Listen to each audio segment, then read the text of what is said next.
Welcome to Farm Charm Chic. I'm Emily. Today's episode is a mega video full of 25 different spring-inspired thrift flips. I love thrifting. I know you do too, and I have some beautiful projects to share with you today.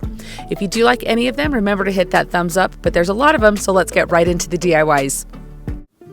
I found this cute little soda carrying case for $2 when I was thrifting at my last little thrifting adventure. It has this little bottle opener on the side. When I saw it, I knew immediately what I wanted to do with it. So I'm just going to take the bottle opener off here and just leave this without it. Now, when I was making this video, this random strawberry appeared on my table and I had to go back and watch the footage. And you can see my son throwing it in there. He denied it until I showed him that footage. And then he was like, okay, fine, I was caught red-handed. I don't know. I thought I would leave it in there because it was just kind of fun. Now, I just am grabbing some of my stencils that I have here. I wanted this to say fresh herbs, and I have this little sign that had the word fresh already on it, and so I thought it would be kind of fun to utilize what I had there. And then I'll use those Dollar Tree letters you can see down in the left-hand corner there. I'll use those to put the herbs word on that bottom little slat of my little carrying case here. I really wanted this to be kind of an organic, fresh looking little carton that you would maybe cut fresh herbs from your garden or something and place them in there while you were carrying them. And so that was kind of the vibe that I was going for with this. Now I'm just using one of those little foam circular tools that you pick up at Dollar Tree to do my stenciling here. You can see how well that works. You just want to make sure when you're doing your stencils that you don't oversaturate your tool with paint. Otherwise, you're going to end up with some seepage underneath your stencils. Now, this did not have to be perfect because I will be kind of distressing and sanding this down so it looks like it's faded and has been used through many, many trips to your garden to pick your fresh herbs. Now, when I was doing the word herbs, I decided to start with the middle letter and kind of line it up with the word fresh there. And so I started with my R and then just kind of went on either side of that. I'm sure there's lots of different ways for you to center things or do things. Again, it didn't have to be perfect in my eyes, but I think I did a pretty good job of centering it all here. But just the same process with each of the letters here to get that stencil done.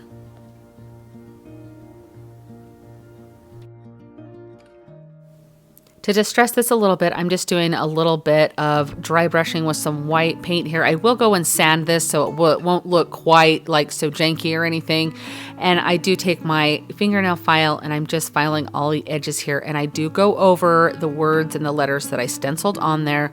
I just wanted this to look like it was pretty aged and just kind of faded, barely there that you can see those words on there. I pay attention to all of the edges because I will go around with some antiquing wax as well.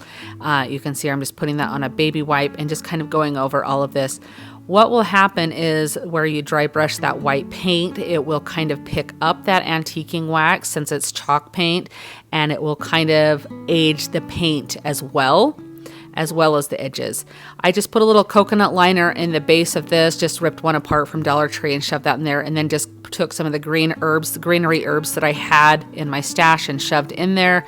Of course, whatever you want to put, if you want this to be a practical thing to place some herbs in, however you want to do that or put something in here, it's just a really cute piece to have to decorate for different seasons. I think this really kind of screams that fresh spring vibe.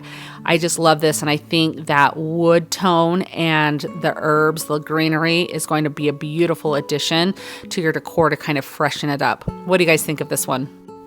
I love a good tag in my decor, and it's so fun to make them over. Now, these are just several different options. Some are Hobby Lobby clearance, some are Dollar General, some are Dollar Tree.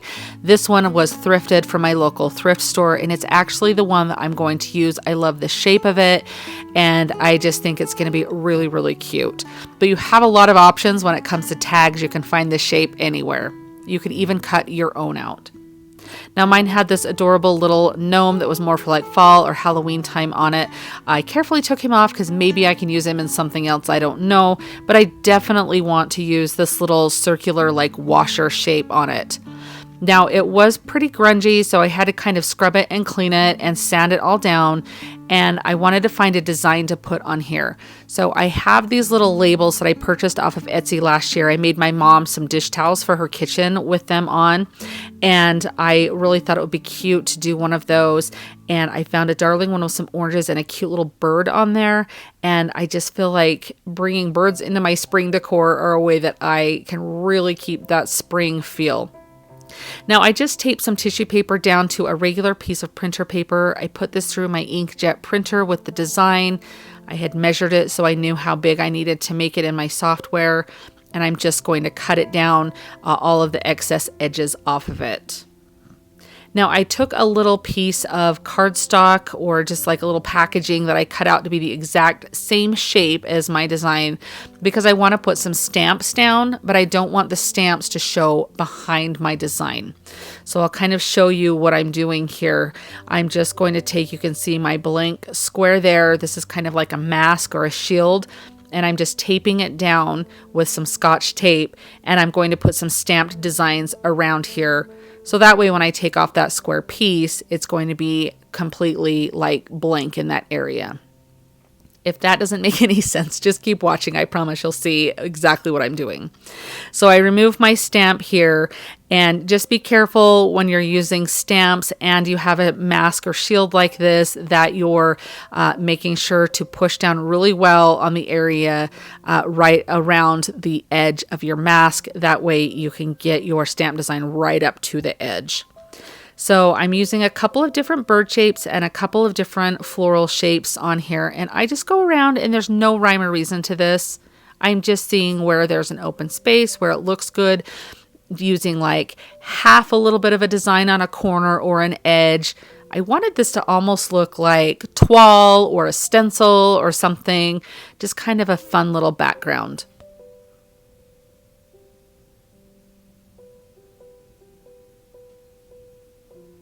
These bird stamps came from Dollar Tree, and they're some of my favorite. I absolutely love them. You can see I will use the little stamping block with some of them. Some of them I just do with my hand.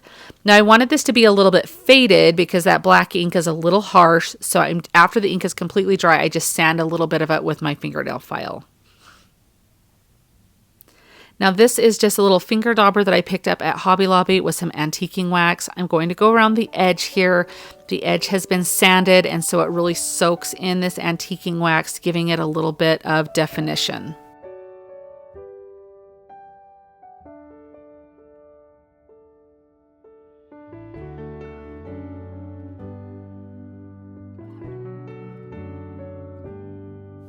I made sure to do the sides as well because I think eventually I'll put another design on the back of this so it could be a dual purpose DIY, but I just wanted to make sure that from the side angles that you saw, it was all cohesive. Now to get my tissue paper design down, I'm just putting some Mod Podge down in that blank area, and then I will let that completely dry. Now while the Mod Podge is drying, I'm just going to put a little bit of antiquing wax on that little washer. I think that is such a fun element to have. If you don't have like a little wood cutout one like I have, an actual washer I think would be really cute on there. Now I'm going to set my design down over that square that's completely blank because this tissue paper is really thin. So if I had put that stamp all over, it would have really kind of muddled up that design there. So I just wanted to make sure that was totally blank behind that. Now I'm putting some parchment paper over that tissue paper and just using my mini press to reactivate that Mod Podge. And that's going to get your design on there beautifully, no wrinkles or anything. To seal it all in, I'll just go over with a little bit of Mod Podge and just lightly going over, making sure that this is sealing my ink in, as well as covering and sealing in that tissue paper.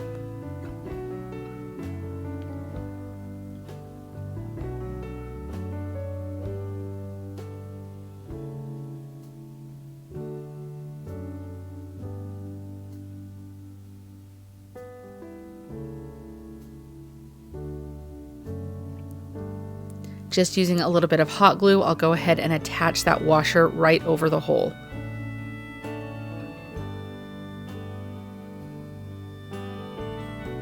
Now I have some thicker twine here. I really like the look of the thicker twine with this thicker chunky tag. I felt like it looked really nice with that. I also thought maybe a couple of beads might look nice on it. So since it was thicker twine, I stuck some needle nose pliers inside of my beads and kind of just pounded them a little bit. That way I could make sure that I had an opening big enough that I could fit that twine through there. And I did have to use my pliers to kind of pull it through. It took a little bit of time to get this, but I really think it was worth it. I think those beads really do make this look so cute. It's the little touches that make things look so nice and upscaled. Now I'm just tying a knot in the top here, making sure that it's really tight, and then I'll just cut my edges down. I always take my fingernail and kind of break apart those edges so it doesn't look so crisp and clean. It looks like it's been around for a minute or two. Here's the tag all complete. I think this is such a perfect piece of decor. I think it is very springtime, but it is also something that could stay out all year long. But I really feel like on a tiered tray or on a shelf as a shelf sitter would be so cute and such a fun piece of decor.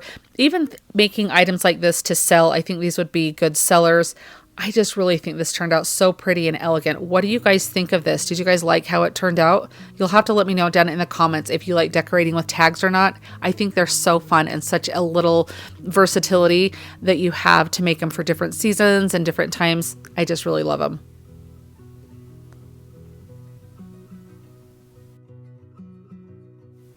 This is such an easy and fun DIY or hack. It could even be free depending on what you have on hand.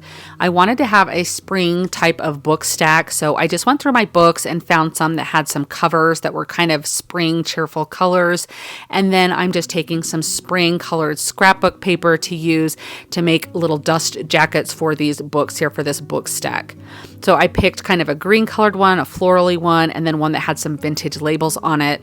I just kind of eyeballed where I wanted the paper to fit on my book and then just drew a straight line so I could have these be as straight as possible. Now when you're taping these on, all I use is just some Scotch tape. That way I can remove these. I can put the dust covers back on, put them back on my bookshelf when I'm done, or I can change these out for different seasons and have different types of scrapbook paper on them. This is such a fun little way to do this. Now your paper's not going to cover your entire book, and that is just fine because this is going to be stacked up one to another like the book, so you're not going to be able to see that the paper doesn't cover all the area of the book. Now as you can see with this one, I kind of chose what design I wanted to show on the spine of the book, and then I just taped the paper accordingly so that way when you see the spine of the book with that design on there, it's exactly what I want to have showing.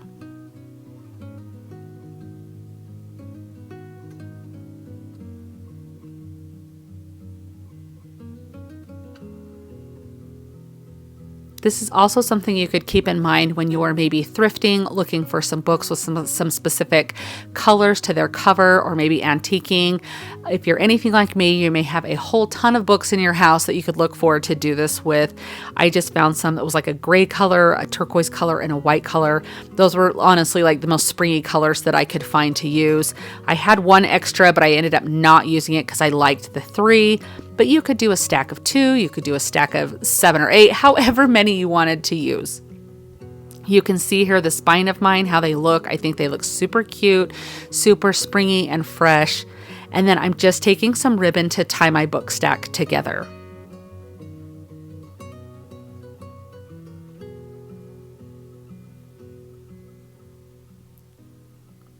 Since I'm going to be using my stack more as a riser on a shelf here, I don't need to tie a bow on there. I don't need to have any florals glued to the top or anything. So I'm just gluing my ribbon down onto the scrapbook paper.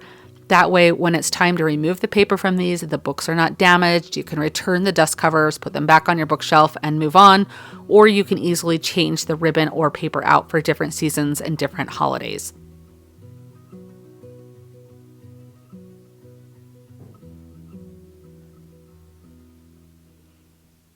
I just make sure that I pull the ribbon really taut, and then I'm going to just glue the ribbon onto itself so that way it's nice and secured and I have a nice surface to work with.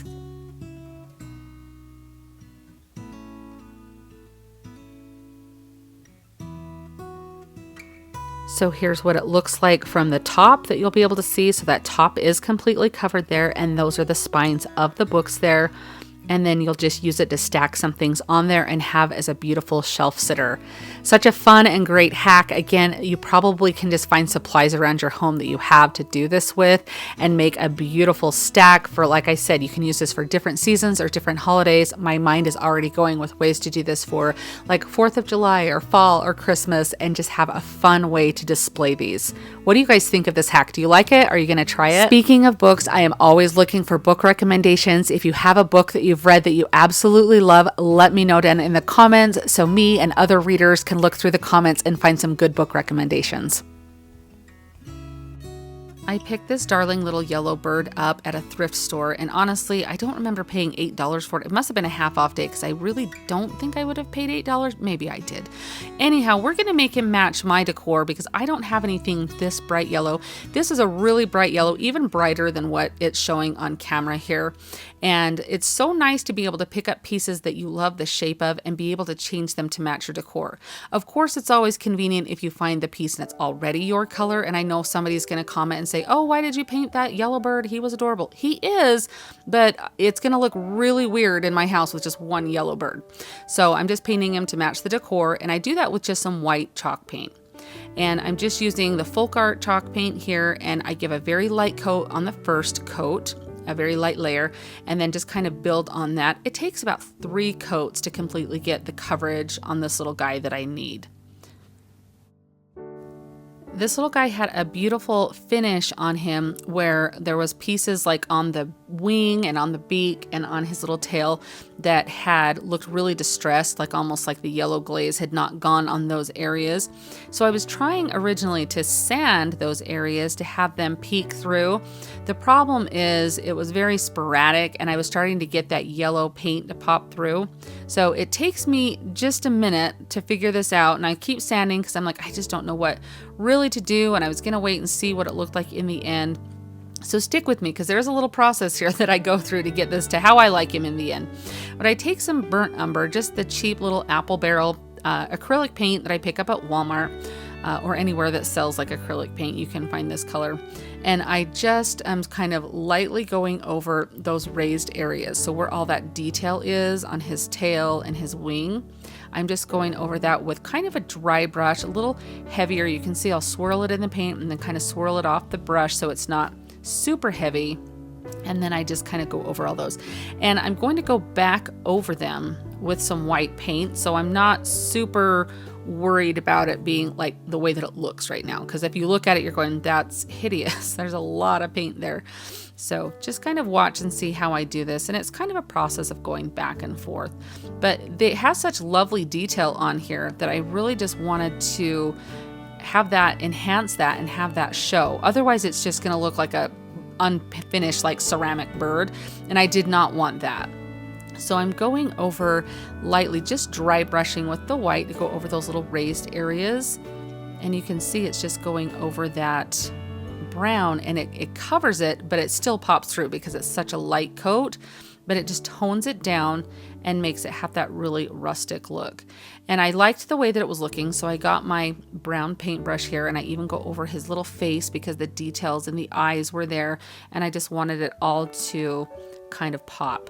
And you can see I just go right back over that with some white to tone it down. And that way it just makes all of those little raised areas and that detail, like that's what's so fun about these pieces, is to have that pop. Now, if you've watched me for any length of time, you'll know that I love to have a piece that like looks like you found it in the barn, or it's been sitting out for years, or it's been like you found it in great grandma's attic or something that is just so aged. That's my style and I love it. But you can kind of see that I just decided to go over the entire bird with the little bit of brown burnt umber in my brush and go all over. And what's happening is all of the brush strokes, since it's chalk paint, you get lots of those brush strokes in the detail, and it's picking up that paint and giving it a lovely texture. Like I thought it looked so pretty. It almost looks like concrete when I'm done with this. But I can kind of go over it now. I still will go over with my white brush, but you can see I'm just getting the lightest amount of that brown. And you can see, especially right there, how those brush strokes, that texture, it enhances those and just gives it a nice aged finished look. And so here I'll take my brush and just go all over this again with the white, just to tone it down so it's not overly dark. I just like the way that the layered pieces look on this, or the not layered pieces, but the layered paint looks on this. And at this point, I'm like, okay, I really like this. I was really kind of unsure at first, but I just think he turns out to be such a cute little guy, and he's just perfect. And it's a neutral color that I can stick out year round and have in my decor. I love to have birds out year round. I really do love how he turns out. He's got that really natural tone that I can put really anywhere in my home, and he's gonna fit in and look beautiful. What do you guys think of him? On one of my recent thrifting adventures, I found this pedestal or candle holder. It has this beautiful fleur-de-lis detail on it, but it is this 1970s color of avocado green. Like, it doesn't even translate well on camera. But I have this wood round as well here. This was just in my stash, but you can pick these up at your craft store. You might already have something on hand. And I also have this stone Krylon spray paint that I've been waiting for the perfect project to use it on. And in full transparency, I don't love this spray paint. After using it, I don't know that I would use it on another project, so it may just kind of sit in my stash. But I'm here to try a new thing, so I'm just kind of reporting back. Now, it takes several coats to get the coverage that you want on here.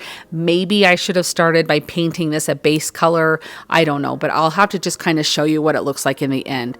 Now, on my wood round, I really want this to look like a piece that has been around for a really long time.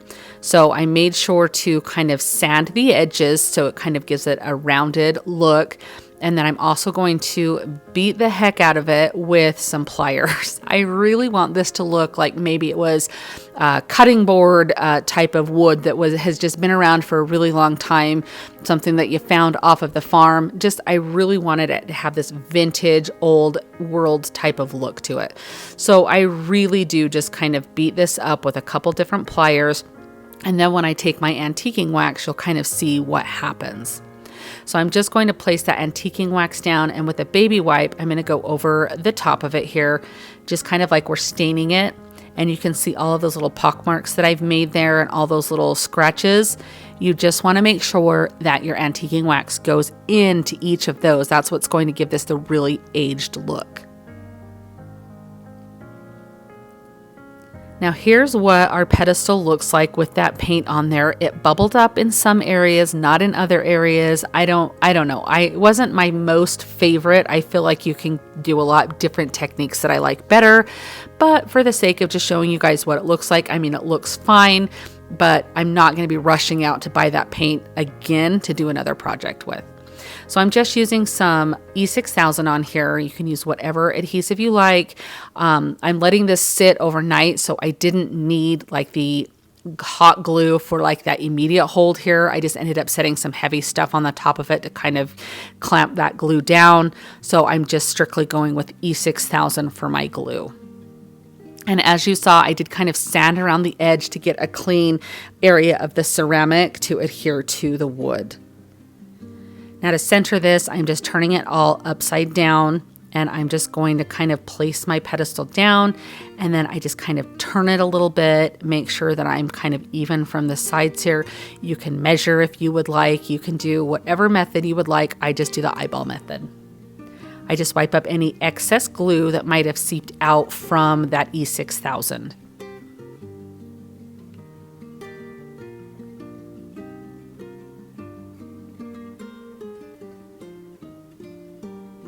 Here's the completed project. It really does turn out beautiful.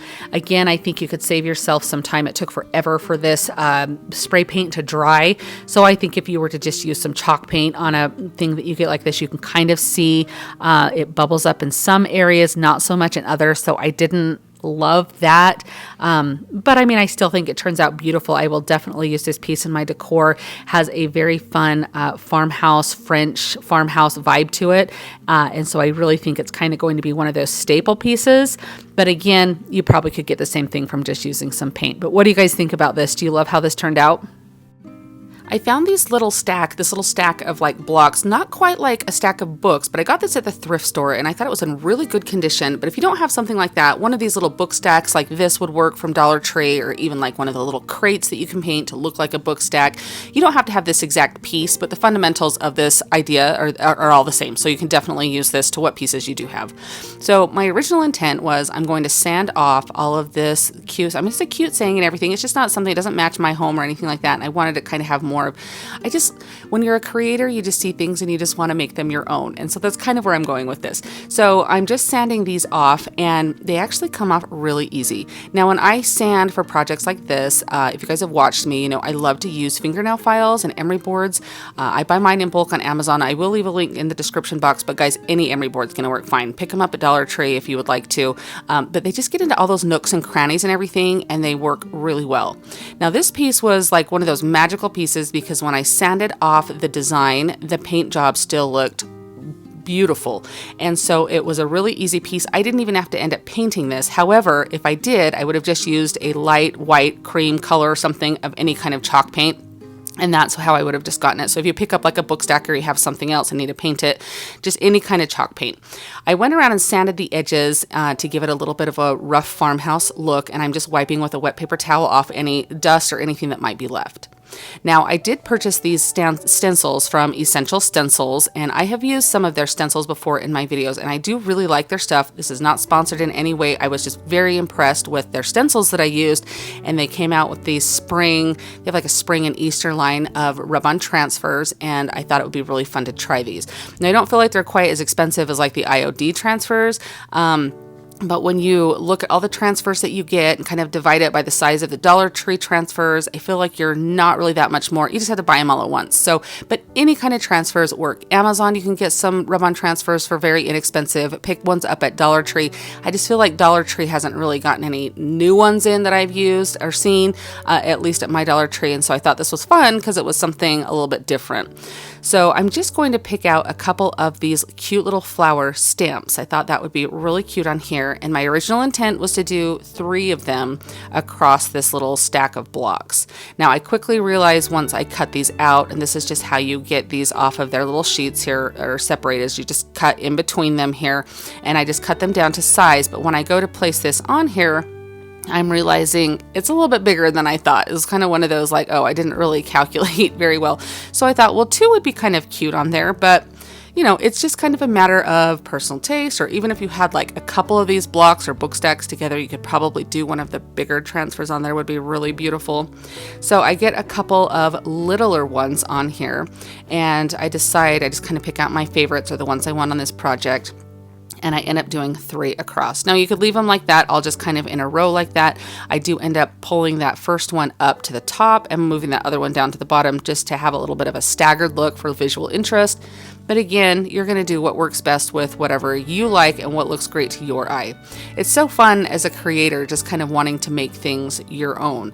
And so to use these transfers, you're just going to peel off, it's like a plastic like film on top of the backing. And when you peel off that plastic film, you're going to have your transfer, your design on there. And so it's going to be a teeny bit sticky, like not a lot, but enough that it's going to hold it to your surface. When you place that down, you want to just make sure it's kind of like one and done. You stick it down. It's very hard to peel it up and move it. It's possible, but you run the risk of tearing your design. So if you can get it set down exactly where you want the first time, that's best. And then I'm just using a little plastic stick here to rub this on. A craft stick, like a popsicle stick or wooden craft stick or something, works just fine. Like an old gift card, anything like that. Just something that you can use to rub onto the surface here, and it will transfer that design. Now, when you peel it, you want to just peel it really carefully. And if any of the design is left on the carrier sheet, just place it right back down and then just kind of rub over it for that to come off. You can kind of see here, I put it back down. And if there's a little bit there, I'm going into that little crack right there really good. And then I'm just going to keep slowly peeling it back, making sure that whole design transfers. These are very forgiving, but you just want to go slow in order for it to be forgiving. And because I feel like even if when you lay it back down, it doesn't match up 100%, you're still kind of going for that vintage vibe. It still looks fine. So you can just kind of see here, That's beautiful. And then I don't show this right here, but what you do, and I think I'll show it in a minute here, is you take your plastic cover and you just rub that over the design that you laid down. That helps to kind of burnish it onto the blocks there and helps seal it. And then I do end up going over it with some Mod Podge. But I'm just going to do that exact same process with the others. I work on these two ends here, and maybe I should have done the middle one first. I don't know. The spacing ends up being fine, especially where I can have them all on there together. I just thought getting those two ends together, and I have people tell me all the time, oh yeah, you start this way, or some people say, no, you start in the middle and work your way out. It worked fine for me, so whatever way works best. When you're doing it to kind of measure, and if you want to get out your like ruler and kind of exactly measure it, definitely do that, so that way you know where everything is going. But I feel like it's Farmhouse. If it's a little bit off, it's totally fine. But that's me, so whatever.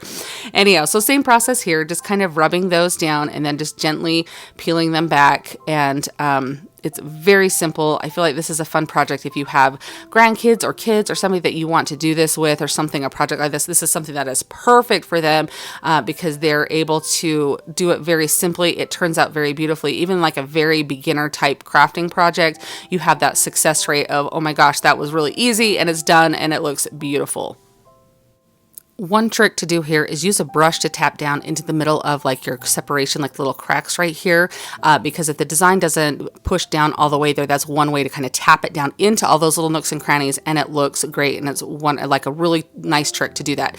Now here's where I'm taking that plastic and I'm rubbing over all of the designs on here. This is just to helping seal them, give them a nice kind of like, you're kind of polishing your design here, and it's going to be really nice and make sure it's all adhered and there's no like snags or anything poking up. I do go over the top with some Mod Podge, just any kind of Mod Podge, the kind of, if you want like a satin finish or a gloss finish, it's up to you. But this is just going to help seal it, make it a little bit waterproof. If anything, I mean, you definitely don't want to set this outside, but if you got anything on it or something like that, you'd be able to wipe it down, and that way it would help to seal the design. Now it's beautiful the way that it is, but I love to add a little bit of greenery when I'm doing little block stacks like this. And so I'm just taking from Walmart some of their boxwood, and their boxwood is so beautiful, and I feel like it has a much more realistic color than say Dollar Tree's does, and so I really do like theirs. It might be, I think for the amount of sprigs you get, it kind of works out to be a little less actually, but like I can't remember if it's $1.97 or $2.97, but you get like a really big like stack, like a big stack of it, or not stack of it, like bushel of it, I don't know what you say, but you get a lot of it, and it's quite much more thick than Dollar Tree's. So I take 3 sprigs for each side off of my pick that I have. A pick, that's what it's called. You get a bigger pick of flowers. Anyhow, and so I put the one on the ends there, and then I'm taking 2 more and stacking on top of it, so it kind of looks like layered, so it's not just all clumped on there. You kind of have a little bit out toward the edge, and then it gets kind of thicker as it goes into the middle. And I'm just using a fair amount of hot glue in the center there. I will put a bow on here, but some flowers or something would also look very nice, something to kind of cover that middle section. You can even put a little bit more boxwood if you could get it to look really nice or anything there, but I just hold that till that glue has a nice good dry feel. Now this is just a bow that I had from some of the Christmas decor that I purchased this year. I believe it was in a package that came from Hobby Lobby, and I think there was like 6 or 7 of these bows with some like little clips on them. So I'm just trimming down the edges because it's a little long for this project, and then I'm just going to use some hot glue to stick this down in the center, and that kind of brings in a little bit of that rustic burlap into there, which is really cute with it. I love the contrast between these the burlap and that greenery on the picks. So again, it's just a little bit of hot glue that I stick down, and then I'm going to hold that bow until it completely dries. Another totally optional idea is if you want to rough up those little designs a little bit more, maybe you want to have them look a little bit more vintage, you can just lightly go over the top of them with your fingernail file. You may want to do this before you put your Mod Podge down, either that or go back and kind of reseal over it with the Mod Podge, because you're just kind of like sanding it off at this point, but it kind of has a really nice touch to it to make it look a little bit more roughed up on the actual design. Again, just a total optional, but I thought I would just show this if this is something that you did want to try. I am so pleased and happy with how this piece turns out. I think it's beautiful, and I think it's going to be a great addition for like spring decor or even just some farmhouse decor. But the fundamentals of making this piece are the same whether you do it for any season or any style to fit your home. So if you're not specifically looking for something for spring or farmhouse or something, keep this in the back of your mind to remember for different projects for different seasons, because it is so simple to make, and look at how beautiful it turns out. And I think these would sell really well at like a boutique or bazaar or something like that. What do you guys think of this? I loved this little basket when I saw this little galvanized bucket here. I thought the handle on it was beautiful. And I also found this piece right here. And so I think one of them was like $1.50. The other one was about $3 for this piece with all these little bulb flowers in there. Now, this piece with these little flowers in there, I did not love the vase together with these. I felt like it was a little too tall, and I didn't love the color of the vase. It's a little bit more like heavy European feeling for like this style in my home. So I thought it would be really fun to transfer these flowers and put them into this cute little galvanized bucket here. I thought that would be really fun and make it a lot less formal than it was. So that's kind of the look that I'm going for here. So now I'm going to take this pot. I'm leaving all this styrofoam in it. It's glued in there pretty good, but I'm just going to set that aside. I'll have that for a future project to work with. And now I'm just going to focus on my little pail bucket here, whatever we want to call it. So I'm taking some floral foam here, and I'm just leaving it in the plastic. I learned this trick years ago. If you can leave that floral foam in that plastic, your cleanup is going to be so much easier. This stuff has the most like gritty feel. It gets everywhere, but I do have to use an open piece here in a moment. I'll show you.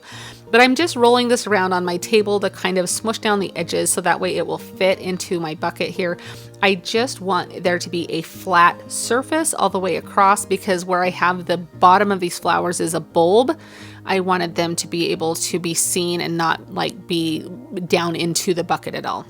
So you can see here, I just had to take a little bit of the floral foam that was open, and then I just had to cut it to size to kind of slip in that negative space there.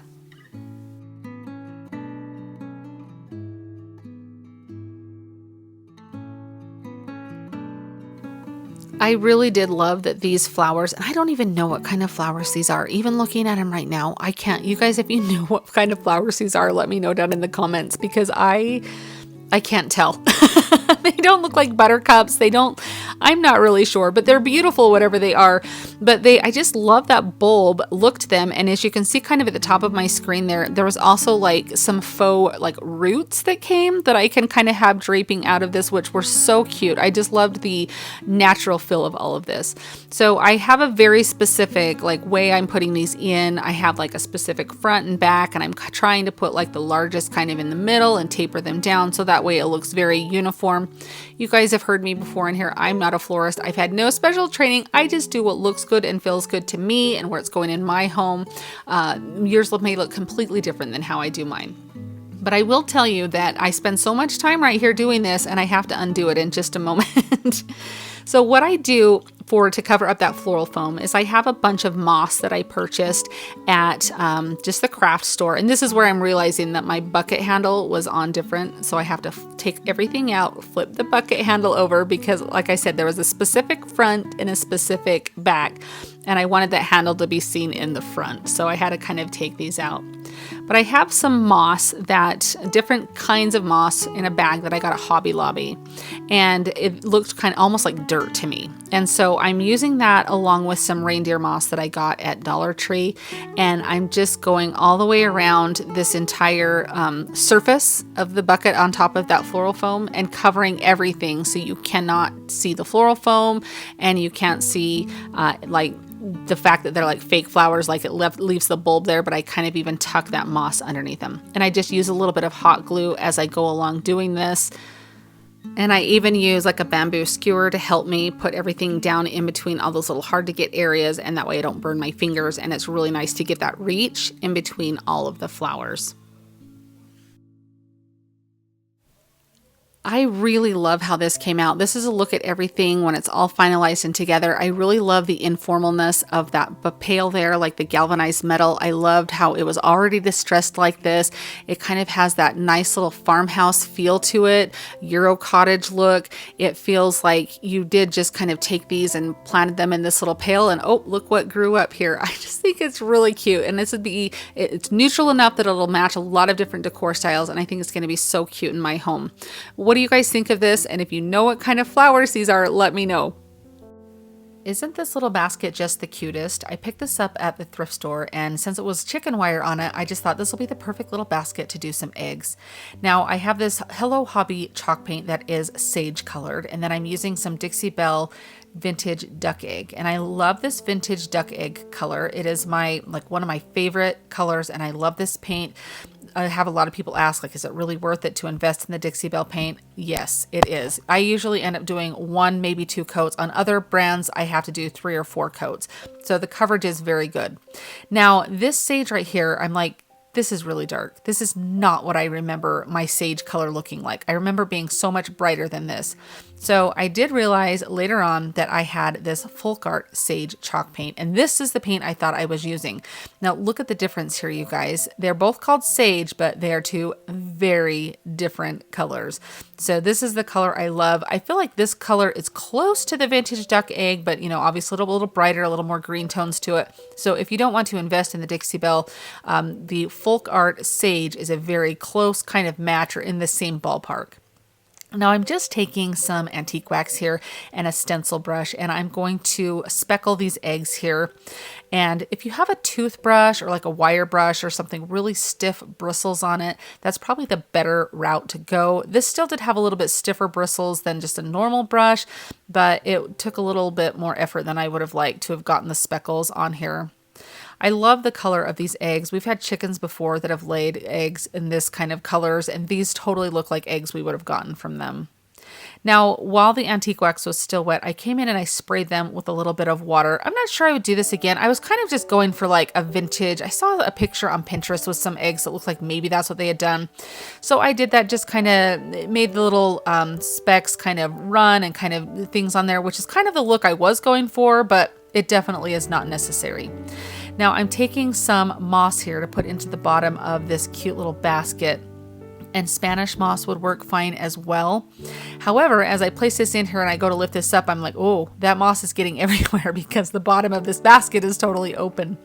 So I just am cutting some craft paper here, and then I'm just kind of using my craft stick here to press it down into the bottom. It's kind of just really just making it stick firm to those like the chicken wire, and that way when I put this in, it's not going to come out of the bottom. Now it could possibly still come out of the sides a little bit because those I left open, but the bottom is completely covered with that craft paper.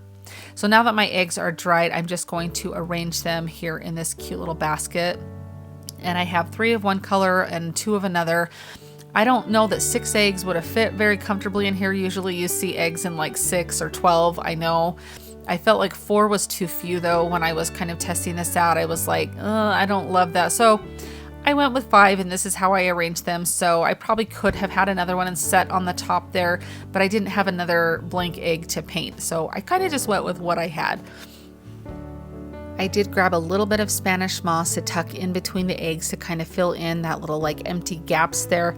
I really do feel like the Spanish moss looks like a nest, and so I felt like it kind of worked with the eggs here, so it's just being tucked in. So totally optional, but it really did just kind of add another textural element to it. Now I thought it would be fun to make a little tag to go on here that said eggs, and so I'm just taking a tag. I buy these just in packages like at the craft store, but you could cut them out of paper. You could, make your own, but I'm just aging it. So I'm just wrinkling it. You can kind of see with my nails, I'm kind of just bending it, going back and forth. I just want to have this have a very weathered look. Like maybe this egg basket has been used for years and this tag has been on there for years, and they just fill it with fresh eggs every day. You guys know I love to make up stories behind my projects. It really kind of helps you decide where you want to take your project. Now this is some aging ink here, or distressing ink. I think it's Tim Holtz, I think is the brand on it. And I did just buy this at Joann's, but they have a whole line of it at Michael's and at Hobby Lobby. And so it's kind of fun to use. Now you're supposed to use that little dauber to do this, but honestly, I feel like I get a better covering to my liking if I just spread the ink directly onto my surface like I am here. So just know that you do have the option to use that little dauber. It comes with some little like ends that you can take off so you can use the different colors.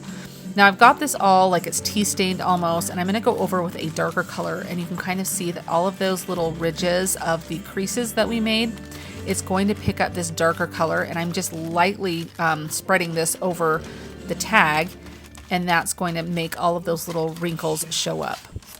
Now these are from Dollar Tree, and I've had these for quite some time and I've never used them, but it's just some rub-on transfers with some different letters. And so I thought, well, I've got the whole alphabet here. It'll be kind of fun to try this. So you just do it one letter at a time, and then you just kind of scratch it off. I've even seen people use a pencil and they color over the letter with the pencil on the back side, and that transfers it. I'm just using like my little rubbing stick that I have here, like a craft stick would work fine. And then you just want to keep it in place and lift it up. Make sure that you've got your whole thing transferred there before you totally lift it off. And so I just go through and I put the E there, and I do 2 G's and then another S. Make sure when you're doing an alphabet though that you have enough letters. I panicked for a minute going, wait, I need another G, but there is 2 sets of alphabets on this particular rub-on transfer.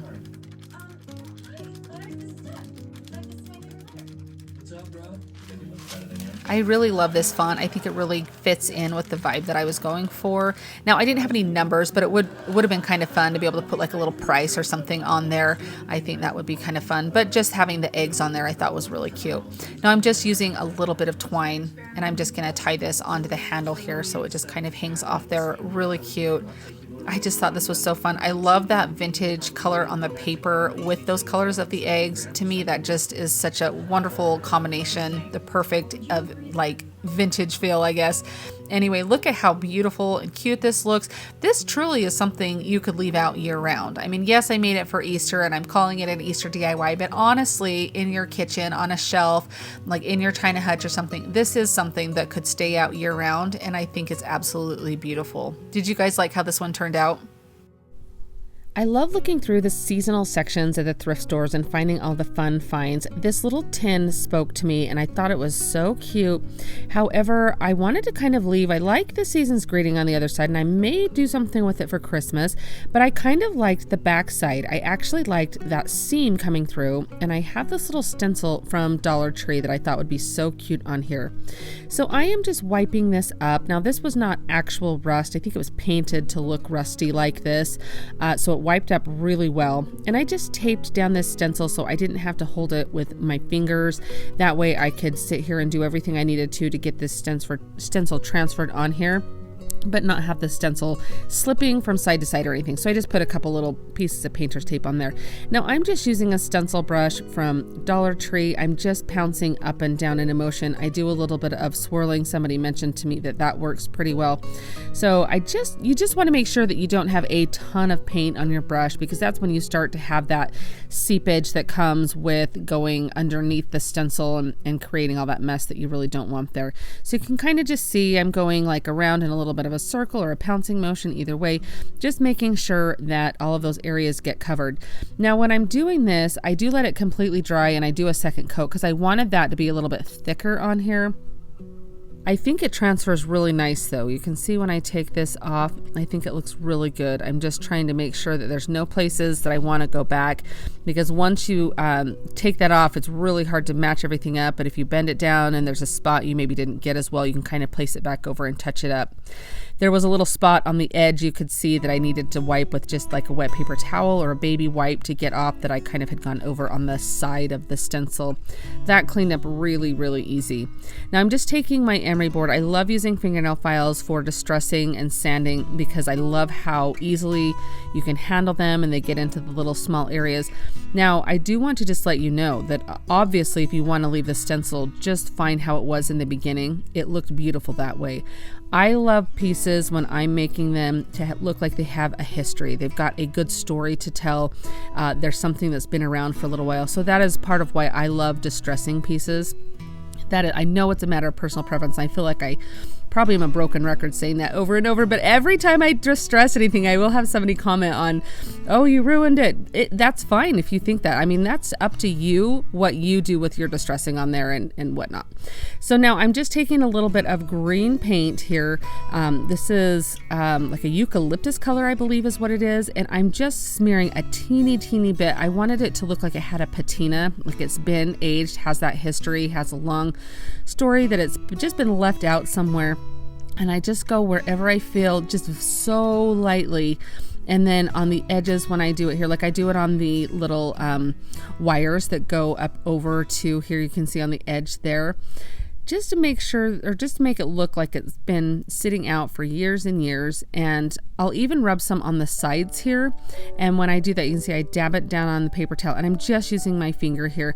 And when I dab it on the sides, I will just kind of rub it in.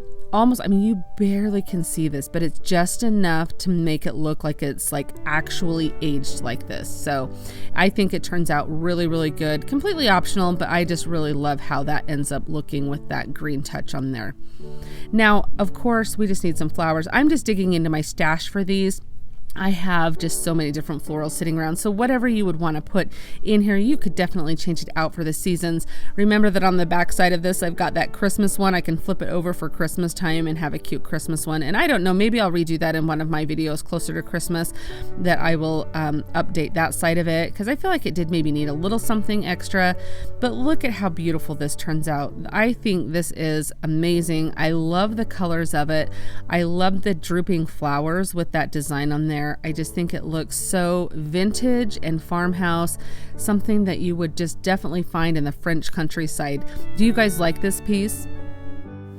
I originally was taking this footage to show the rolling pins and how easily it is to find rolling pins like at thrift stores, and I saw that little teeny cake. I thought it was a cake cloche at first, but I've since learned it's like a cheese cloche.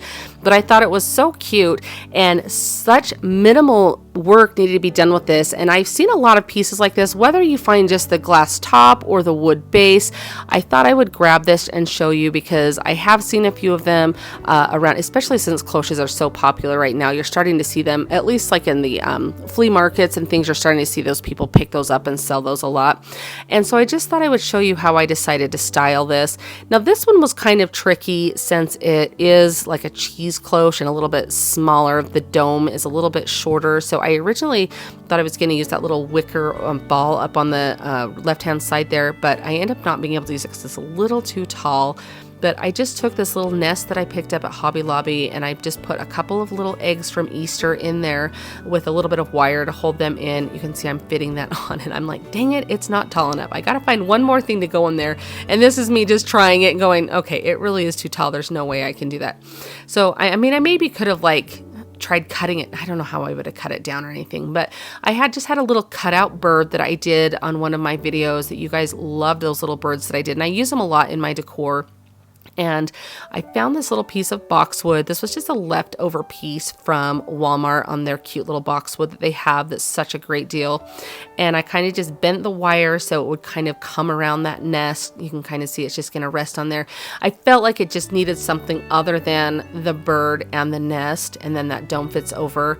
So if you see these, pick them up, because I really feel like it is such an easy way to bring a cute little vignette into your decor. And I mean, they are so popular right now. Even if you found them, like start to see them, I know Target, Walmart, Hobby Lobby, you're starting to see like little cloches like this. But keep your eyes peeled, like at the flea markets and thrift stores. Like I said, I found this at Vintage Market Days, and it's such a fun way to bring a cute little vignette into your decor. I was at my mother-in-law's the other day and she had a pile of stuff bound for the thrift store and this bucket was in there. And so I'm going to call this a thrift flip because it was on its way to the thrift store and I rescued it. So a thrift rescue. Anyhow, it's this darling metal bucket and the sign on it was really cute. I'm just checking to see if that handle comes off easily at all, which it did not. And you can see the design is very faded. The colors were probably once really bright. And as I was looking at it, I realized, wait a second, this is just paper that's on here. So I did my best to tear as much paper off as I could. I kind of used my putty knife to go around. There was like a little ridge around the base and the top of the bucket. You can kind of see those there. And I just kind of went with my putty knife to kind of perforate the paper there so I could tear it off as easily as I could, which honestly was not very easy. It was kind of hard to get off. So I just kind of had this idea, I'm going to get as much off as I can or perforate it as much. And then all I did is I went and I ended up soaking this in a sink full of water, like my kitchen sink, for probably about an hour. And this is after that, and so I'm just going to show you that it starts to come off pretty easily as I rub it with my finger. So I just take the putty knife again and I'm just going to peel up as much as I can. And it does a pretty decent job this time of getting being able to scrape it off, but there was still a little bit. You'll even see some areas like you can tell that the water didn't even touch it because the paper was so adhered and the water couldn't touch it. And so I had to end up soaking it again. Some of it just peeled off so easy, that top layer did, but you can kind of see in the center there, that's where that little dry spot was. So I took my sander, sanded it a little bit to kind of help break up any more of the paper that was on there. And then I took it back to my kitchen sink and let it soak maybe for 10 or 15 minutes. All I did there, which I'm sorry I don't have footage from in my kitchen, was I just took a sponge and on the scrubby side of the sponge, just kind of went around all of these areas that you can see here. I actually was thinking this looks kind of cute, like the way it was there, but I just kind of scrubbed all of that off with that side of the sponge and it came right off. And there was a few little areas when I got it back down into my craft studio, so I just used a baby wipe to wipe those off. Now, this is my first time ever using Dixie Belle paint. I found a cute little antique store in my neck of the woods that had a booth that had a bunch of different Dixie Belle paints, and I have seen a lot of different crafters use it and I had never tried it, so I found this duck egg color, which I absolutely love, and so I thought this would be the perfect project to try this on. I'm kind of going for a vibe of like a French flower tin here, and so you'll kind of, hopefully I achieve that, or you think that I do. I love how it turns out. So I'm just very careful to go around the hardware on where the handle is, because I do like that color, kind of the rusty metal color there showing through. So I'm just very careful as I go around the edge of that, and I'm just using my heat tool between layers because you can see how fast it dries when you're using your heat tool, so you can move right on. And honestly, it didn't like crack or anything like that. This paint is very well. I definitely can see why a lot of crafters gravitate to this paint, and I can also see why it is a little bit more expensive than your typical chalk paint. I was very pleased with it, and I'm excited to try some different colors and maybe even some furniture projects with this. If you guys would like to see some furniture flips or furniture makeovers, let me know down in the comments, because I love doing furniture pieces and I haven't done a lot of them on my channel because I normally do a little bit smaller craft items. But if you guys would be interested in that, definitely let me know down in the comments, because I would love to start showing you guys some of those. Now, it took a couple of coats of paint to get the color that I wanted on there, the coverage I wanted. And I apologize that I realized I had not filmed me doing this whole stencil process, but I'm just using this little stencil foam thing from Dollar Tree, and I'm just using some black chalk paint and pouncing up and down. I kind of swirl it a little bit to get into those letters. This stencil just came from Dollar Tree. You could make your own stencil, use whatever, but I thought it would be so cute to put fleurs on there. I hope I said that correctly. I do not speak French, but that is French for flowers. I do know that, but I just thought that would be so cute, especially since I was going for the French vibe with it. And I end up putting some darling hydrangeas in it, and I just think it looks so cute. But I kind of take a little brush here. First, you guys, do you remember that sign I made a couple of weeks ago with the black paint on there, and I made the mistake of sanding it and it made the whole project turn black? I almost did the same thing with this one and was like, I caught myself and went, oh no. When you're doing black, don't sand over it to distress it, because it will turn everything black. You're going to distress it with the same color of your base paint, and you'll see me do that in a minute. But I just take a little detail brush and I kind of close in from that stencil there. I didn't really know how it was going to look. I don't know if it would make a difference, but I did it anyway. So that way you can kind of see that F and that E there. I just kind of made it look so it wasn't so apparent that it was a stencil. Anyhow, then I just take a do a dry brush technique, and I just take a stencil brush or a chip brush. Apparently I'm going to dry that off first there. Here we go. And I put a little bit of that duck egg on it and then dab it off on like a paper towel or a baby wipe, and then lightly go over, because I wanted this to look faded and aged. And so I didn't want that black to be, you can kind of see here after I go a couple of times, it starts to have that more faded look. I probably could have started with like a dark gray, like an elephant color chalk paint or something like that. Might have even helped the process a little bit faster, but I kind of kept going until I got the desired effect. Now I took some apple barrel burnt umber paint, which gives a great rust color if you're kind of wanting to do a quick rust look. Now I've done lots of different rust techniques. There's the cinnamon technique, there's the technique where you use baking soda, different times that I've used like different colors of paints to get more of a authentic rust color look. This one I was just kind of going for, let's just make this quick and easy, and that burnt umber totally achieved what I wanted it to. So I'm just kind of dabbing it in natural places where the bucket would have aged as it was sitting out in the weather. You know, I like to make up backstories for my pieces as I'm making them, that this is just a forgotten bucket here that maybe has been repurposed for a flower bucket there, the French countryside. All of those thoughts go through my head as I'm making my projects. So I'm just taking along the edges on the bottom and then around the hardware from that handle. And I love the wood handle that was on here, so I feel like it really just kind of fits in. And I didn't have to do anything to the inside of this bucket. It actually looked really good the way that it was. Now less is more when it comes to the rusting, so you can see here how everything looks together. Those white hydrangeas I feel like set this off.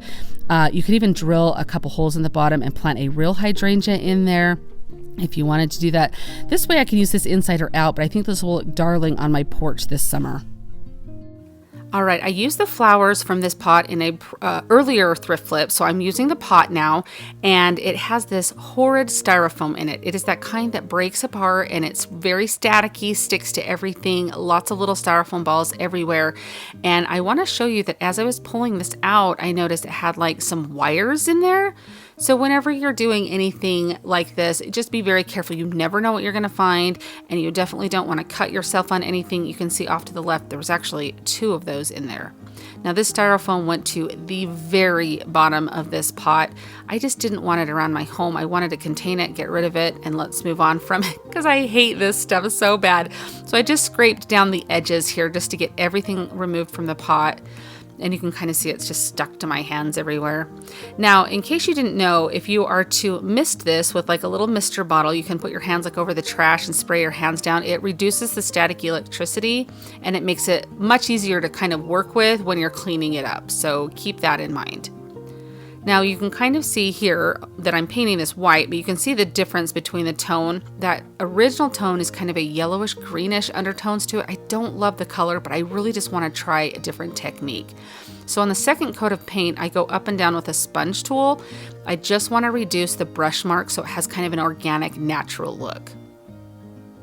Now I went out to my flower bed and I grabbed some dirt and I sprayed it with my mister bottle to kind of get the consistency of mud. And I'm going to rub this all over the pot. I've seen this on Pinterest, techniques where people do this to kind of get that earthy, dirty look to like the plaster pots like this. So I wanted to give it a try. And this is the perfect project since it's a thrift flip. If it goes wrong, then I can just toss it and move on. But I really just thought it would be fun. So I'm just rubbing this all over, just smearing it, rubbing it in so it gets into all of the little nooks and crannies of that plaster. And I even go all over the inside of the pot as well, just making sure that everywhere is covered and that was pressed in really good. I even took my Cricut scraping tool. You could use just like a leftover gift card or something to do this. You could probably even skip this step. The mud was just so caked on here that I wanted to scrape the majority of it off, and I thought this would push it into all of those little crevices a little bit better as well. So I'm spraying it down with my mister bottle here to kind of get the excess off. I just want to wipe this down now and clean this off.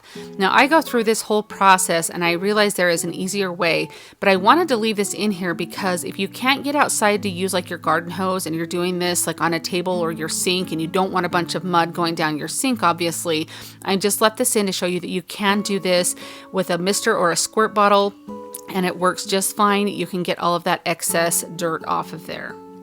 So this is when I realized that I'm like, I've got to spray this out. So I take it outside and I sprayed it. I sprayed the entire pot down and it left a good amount of the dirt on there. All of those little crevices kept that dirt. So to get it a little bit more, because it did kind of get it a little bit more clean than I wanted, I'm just taking one of the dirty rags that I have here and just kind of in a stamping motion, like a texture stamp, I'm just going up and down to add a little bit more of that dirt to it. Obviously, if you're doing this process, you like the look of dirt, so you probably would want to do this to kind of keep that real organic look. But I go around the lip of the pot, inside of the pot, everywhere. I wanted this to look like, since it's this plaster, like maybe had just been found out in like a French country barn somewhere that would used back when somebody was growing their seeds or something like that. Just a real organic look to it. And once all of that's dry, the dirt and the mud and everything, I go over it with some Mod Podge. This is just going to seal everything. So if you leave it outside, which if you do leave it outside, use a waterproof Mod Podge, because if the rain and everything gets on it, you don't want Mod Podge running all over, but you want to protect that aged look that we just gave it. But look at how beautiful this looks. I mean, I think this turned out perfect. And this is something that you really could use and style all year long. I mean, imagine at Christmas time with a really pretty evergreen in there. I just think this turned out so beautiful, and it's a great staple piece. And I mean, I think I paid $3. I used for this at the thrift store. I used the flowers in another project, and then with some paint and some mud, I think it looks great. I was very excited. This technique was a lot of fun, a little bit dirty. It took me a few minutes to realize I probably needed gloves on, so start with the gloves. But really, all in all, I just think this turned out beautiful, and I'm very excited to use this. And if you have access to a lot of these pots, I think this would be a great piece to make and sell, because this is the look that a lot of people are going for. This is such a fun and quick little thrift flip here. I found this darling orb here, and I do like the yellow color. However, I wanted to match kind of my decor lately, and so I did just paint this with some Dixie Belle paint. You can use whatever kind of paint, but I'm loving the vintage duck egg color, and that's kind of the theme that I'm going for with some of my projects today, so I wanted them to all match. So I just cover it completely with that paint and let it dry. And then I'm taking my white wax and I'm just going to paint over the entire surface pretty heavily. Let that kind of dry, and then I'm just going to take a baby wipe and wipe all of the raised surfaces. So that white wax is just going to stay down in all of the little crevices that are there. And that way you can have the detail of this beautiful design show up. And so it's pretty simple, pretty self-explanatory as you're watching this, of how easy it is and what you do. And you can always go back and add some more wax if you wipe too much off. You can always go back and add a little bit more of the original paint color lightly, but look at how beautiful. I love that way that distresses that. Now, to take this one step further, I'm taking a little bit of gold paint. You might be able to use Rub and Buff on here. I've never actually used that, but I have this gold metallic acrylic paint, and I just very lightly put some on a paper towel, and then kind of, not a whole lot, I mean just a little bit, and I'm rubbing it very lightly over these raised areas so you have a little bit extra contrast there. I just thought that that would almost give it kind of a brassy look here, or like an aged brass, I guess. I just really thought it looked really pretty, and it's so fun to see the designs on this little ball pop and kind of come to life with the different colors that you use there. You can kind of see how that ends up looking there, the contrast. Do you guys like this? Is this something that you guys feel like is easy enough that you guys would like to try this? I think it turns out beautiful, and it's kind of a nice little piece just to have to tuck into your decor to add a little bit extra element. I just love it. How cute is this little wicker tray? I think this is darling the way that it is, but it is pretty beat up when you get looking at it really close. And so I'm just going to kind of clean it up and wipe it down. And I notice around the edges of the wicker that it is kind of, the paint is kind of chipped. So I just take a little white brush and go around to kind of like cover in those areas. I will distress this a little bit, but I don't really want like the brown wicker. I'm not sure if this was like painted before, like if somebody else owned it and painted over like a brown wicker or something. So I just kind of do that. And then I'm taking this is elephant chalk paint that I'm going to take on a chip brush, and I try to go in pretty light. And sometimes, you guys, like I go in and I think that I'm going to do a really light, and you can see that there's some areas on there that are really dark, but that's okay because I can go back over once it dries with a little more white chalk paint and just kind of brighten those up a little bit. And then with what is just left of the elephant chalk paint in my brush, I kind of go around the wicker there just to kind of make it look a little bit aged there. Again, completely optional how much you want to do on there. And this is where I go in with some white and I just brighten up those little dark spots that I did at the distressing. I want to use one of the Dollar Tree calendar pages on this, and it does kind of have a weathered finish to it. I'm using this one right here, this cute little bunny. How darling is this? I love this picture. I think it is so sweet. And I thought this would be really fun to kind of like put up with my cutting boards on my countertop or even in my china hutch or something like that, just kind of as a display item. I thought it would be super cute for spring and Easter. But I just think that bunny is so precious. I just love it so much. So I just make sure that the placement and everything looks good. And then if you guys have watched me at all before, you know that I love purple glue stick. I love to use it more than I love Mod Podge on these calendar pages and a lot of more heavy pieces of like paper and things, like cardstock and things. I love to use this glue stick. So that's all I'm using here. I do go over it with Mod Podge. I'll show you that in a minute. But to get it to adhere, I'm just going to rub over it with the brayer there to make sure that any bubbles or anything do get pushed out and all those edges are secure. I take my white chip brush and I go over it just a little bit to kind of make it blend in and have it have a little bit of weathered and aged look. Course, that would be completely optional. I do wipe over this cute little bunny's eyes and nose to kind of make those show a little bit more, so that way it makes it a little bit more sharp looking. And then I just go in with Mod Podge and I go all around the base of this, and then I go around the outer part of the calendar page, and then I go over the paper itself. Hopefully that makes sense. You can kind of see what I'm doing here that I go over. And I'm doing this with a satin finish, so that way it's not super shiny or anything like that. And if there are any edges that kind of do come up a little bit just because of the Mod Podge, I just make sure I roll after that Mod Podge is dry. I will kind of push those down. But look at how cute this is. I just think this is so precious. I love this. It is perfect for spring and Easter. What do you guys think of this? Have you guys used these calendar pages like this particular one? I would be curious to know what you did with yours, but I just love how this turned out. It would also work really well on a pizza pan from Dollar Tree. So if you can't find like a tray or something like this, a pizza pan, this would be perfect for that. My daughter did not seem so sure about this candle holder, and it is definitely a little dated, needs a little bit of a refresh. And if you guys have watched me for any length of time, you know that I love finding candles holders like this to make risers out of, and I thought this will be perfect. So after removing the price tag, and I definitely took this up to my sink and washed it really good with some dishwater and some like dish soap and water to make sure I got all of it. It was a little bit sticky, a little grimy, so we just wanted to clean it up really good. Now I'm taking some chalk paint in a stone color. You can see how light that first layer of the chalk paint is. That really is just giving a base layer so the rest of the paint can adhere to this piece, and you can see how much thicker that second coat will go on. So just be patient when you're doing this, work in thin coats, and you'll get the coverage will start to come. It took me 3 coats to get that design completely covered up and have the desired coverage that I was looking for. I definitely turned this upside down so that way I could make sure I got all of like the nooks and crannies on it. But I have this piece I purchased at Hobby Lobby. It's like a trivet, like a wood trivet or something. It has like little feet on the bottom of it. You'll see in just a moment. So it's meant to be placed kind of, you know, as a riser without any like elevation or something, I'm guessing. I really liked the design around the edge, and I've been holding on to this for a little bit of time because I thought it would be perfect to make a riser out of. I was just looking for the perfect base piece, and I think that I found it.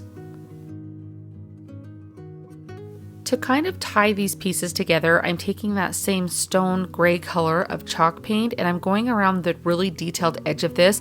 I did originally go over the center of the wood to kind of give it like a washed look, like maybe it was washed in that gray. I do end up sanding that off because I do not like the way that it looked, but I am really happy with how going around the edges looks to bring in that gray color so that way they can look like they were meant to go together. Another way to do that would be to completely paint this piece that same gray color and then just go over it with some white detailing or some other type of detailing to bring that edge that has that really carved, beautiful like lace look. When you put in a different color on that, it's going to help that design pop.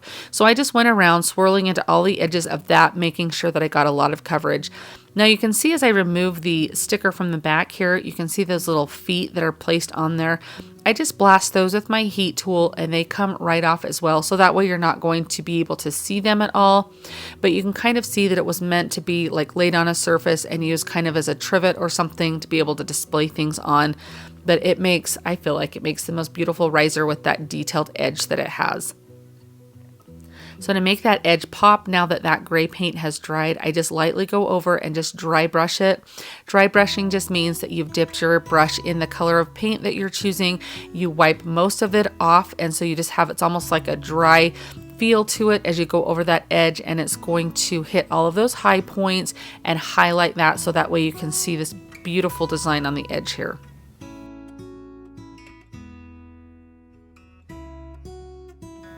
I took what was left in my brush, the paint left in that was very dry at this point, but I did just go over the candlestick holder here just because I wanted to showcase the texture of all of the brush strokes from the coats of paint that I put on here. This is just a matter of personal preference. If you don't like it, you would skip this step, but you can kind of see the texture that it's giving and how it just kind of adds that. I really like the look of that. Now I'm taking just some super glue here and I'm just putting this around the candlestick here. I did not put any paint there, so I'm going to get surface to surface contact. That's going to give you the best hold and the best bond. And then just place something heavy on here to kind of get that bond set, or press down really hard. But look at how beautiful this piece turns out. I love this riser. It's going to be very versatile, something that you could use year round and decorate it for different seasons. I kind of like having it offset a little bit like this so you're not looking directly at a straight edge. I kind of like the look of the corner. It's kind of fun to see a square piece as a riser. You don't typically see those very often, and I really do like the way they look. What do you guys think of this? Do you think that my daughter's going to be happy with this? I picked up this little picture at the thrift store because I actually really liked the frame of it. And when I got it, I had no idea what I wanted to do with it. And it ends up being kind of a detailed project, a lot of little components that go into it, but I love how it turns out in the end. Now the backing of it just had that paper on there and it was glued on so well. And these little staples are so hard to get out here. It reminds me of when you're deconstructing a canvas. So I just remove all of those to get to the frame. And I'm just using some foam core board. Gosh, that was hard for me to say. Some foam core board, but you could easily use like some cardboard, even like the paper, like the actual picture, the matting that came in it would work. Just anything for a sturdy background there. And I'm taking just some scrapbook paper that looks like some wood slats here. I thought that that would be really cute to use. Now I'm just taking some white wax. So the white wax is going to brighten up this frame, and I'm just going through, this frame has a lot of texture and a lot of grooves. That's why I thought it would be perfect to use this on. So I'm giving it a very good coat. Now this stuff goes on quite thick. It's a little bit different consistency than paint is, and so you're going to be able to kind of wipe it off. So once I get it covered on there and let it dry a little bit, I'm just taking my baby wipe and I'm just wiping around all of the edges where all those ridges and the texture is, to kind of have that show through. I thought that that would be such a fun aged look, just a different distressing technique. And you can see how cute it's going to look with the contrast with that paper, that board that we have. Now I got a new glue gun, you guys. I'm loving this. This is a cordless glue gun, and I've had that glue gun I've used in my other DIYs for years and years. So I'm so excited to use this. But I'm just hot gluing this piece in here, and I think it looks really good so far. Now these windows came from Dollar Tree. They have a couple different types. If you have a chance to pick up the flat ones that are not these plastic three-dimensional ones, I think this would go a lot quicker, or else use some spray paint. For whatever reason, I just decided to hand paint this, and it did take a little bit of time just because of all those little nooks and crannies that you have to get paint into. But I'm just covering it with some white paint. Now maybe you could even find these in a white color. Whenever I find them at Dollar Tree, they're in always like these really like almost like a lavender color or that yellow color. So after I paint that, I just take a wooden tag. You can pick these up at Dollar Tree. You can buy them unfinished in bundles on Amazon. And I paint mine black to look like a chalkboard. And now I'm just going to distress all of the edges to it. So I'm just sanding all around really good to have it look, you can see there what it ends up looking like. Now this part is up to you what you decide to do, what you put on your little tag here. I have this little word hello on a chalk couture stencil here that I'm going to use. You'll see what ends up happening. It doesn't end up turning out the greatest, but I think it ends up like a happy accident. But I'm just using my chalk couture chalk paste here to go over this stencil. You could use your Cricut, you could handwrite something, you could print something on some tissue paper and decoupage it on there. But look at when I pull this back, you can kind of see it looks like it didn't really transfer the best. But I thought, hey, I'm really going for that distressed look, so let me just kind of touch it up a teeny bit so that way you can at least see all of the letters. And I kind of embraced that rustic look that came with it and decided I would just go with it. And so I ended up really liking it. But again, it was just a happy accident. So now I'm just going to take my window and line it up on my frame here, and you can kind of see how I'm going to put this together. I'm just using my hot glue to glue this on. You could use something a little bit extra if you wanted to. I felt like hot glue is going to be just fine for this project. Just wherever I could get a little extra glue onto there. And then I'm just going to line that up. I just eyeball everything when I line it up, so if you need a measure, definitely do that. Now I had tied this rope onto the tag there, and I liked having it look like there was rope tied onto it, but I didn't like the tails hanging off of there, so I decided to glue those down on the back. And I'm just taking a little sprig of some boxwood here. This just comes from Walmart. I love their boxwood. I keep it in my stash all the time. And then I'm just, I wound a couple pieces together there with some twine, and I just glued it on kind of at an angle there. I did make a little twine bow for the little tag there, but I just think this turns out so cute. I love all the different elements to it. I love the look of the rustic barnwood with that gothic window and the greenery. I just think this all pulls together really beautifully. Do you guys like this one? I really want to think that my husband thought he was stumping me really hard with this one here. And for a minute I looked at it and thought, well, I could make a really cute sign out of it. But I loved the framework on this piece. And when I started to take this wheat that was on here, which did not smell the best, so I did throw it away, because sometimes when you're working with dried flowers and you just want to get rid of them if they're thrifted, because they may carry some smells that you just can't get rid of. But as I was removing this, which it was wired in here to this, it wasn't glued, which I thought it was originally. So after I loosened this, I realized that it's like beadboard in the back of it, and it has the most beautiful design. And so you'll kind of see as I remove the florals here and I set this down, look at how pretty that is, the backing on that. So I really wanted to showcase that. And when I saw that, I thought, okay, I'm going to make a riser out of this. I know I'm like the queen of risers or whatever. I love to make risers because I really do feel like they're pieces that they're timeless. You can use them in so many different ways, especially if you're doing like a party or a bridal shower or baby shower or something. I mean, what a fun way to make your tables have the different levels and have a beautiful display. But they're gorgeous for your own home too. And I thought this was actually, I made this in mind thinking of my kitchen island. So that's kind of where I went with this one. Now I was trying to decide the different shapes of feet to have on here. I have these candle holders right here, which is ultimately what I decided, or I had some larger, they look like wooden beads. And I liked those, but I really liked the elevation that these gave. So I'm just showing you there. I just picked them up at Hobby Lobby. They're both in their wood pile section. And I don't think I would have gone wrong with either foot that I chose, but I just kind of like the height that I got with this particular piece here.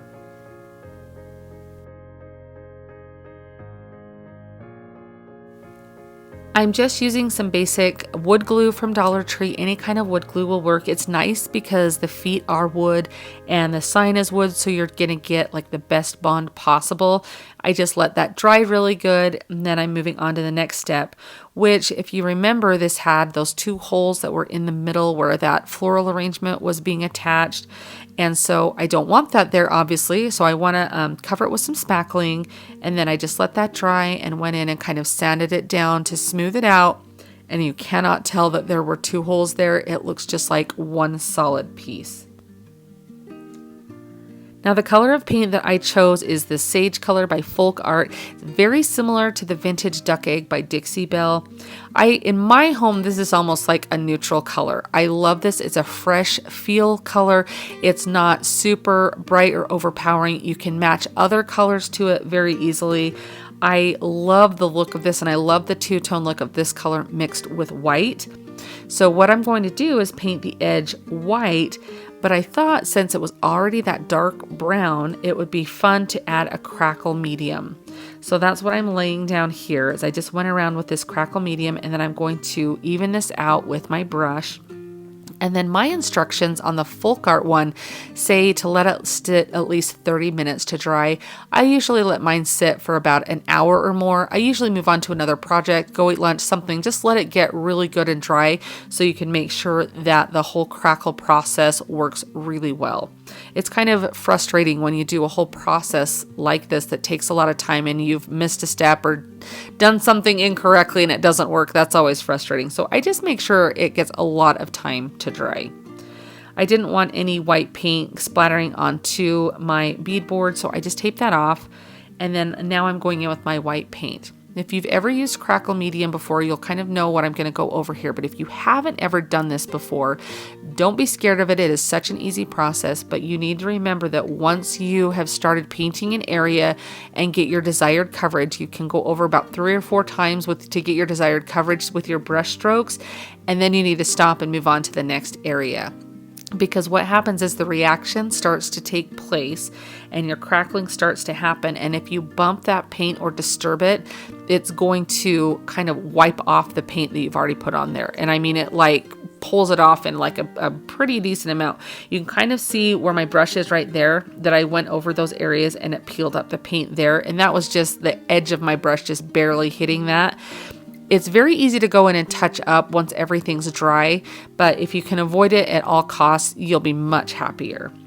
So here I'm just painting the feet white, and I also paint the entire upside down portion of the tray with that white chalk paint. That way it looks like it was purchased in a store, you don't see any unfinished area, and it looks very high-end and finished.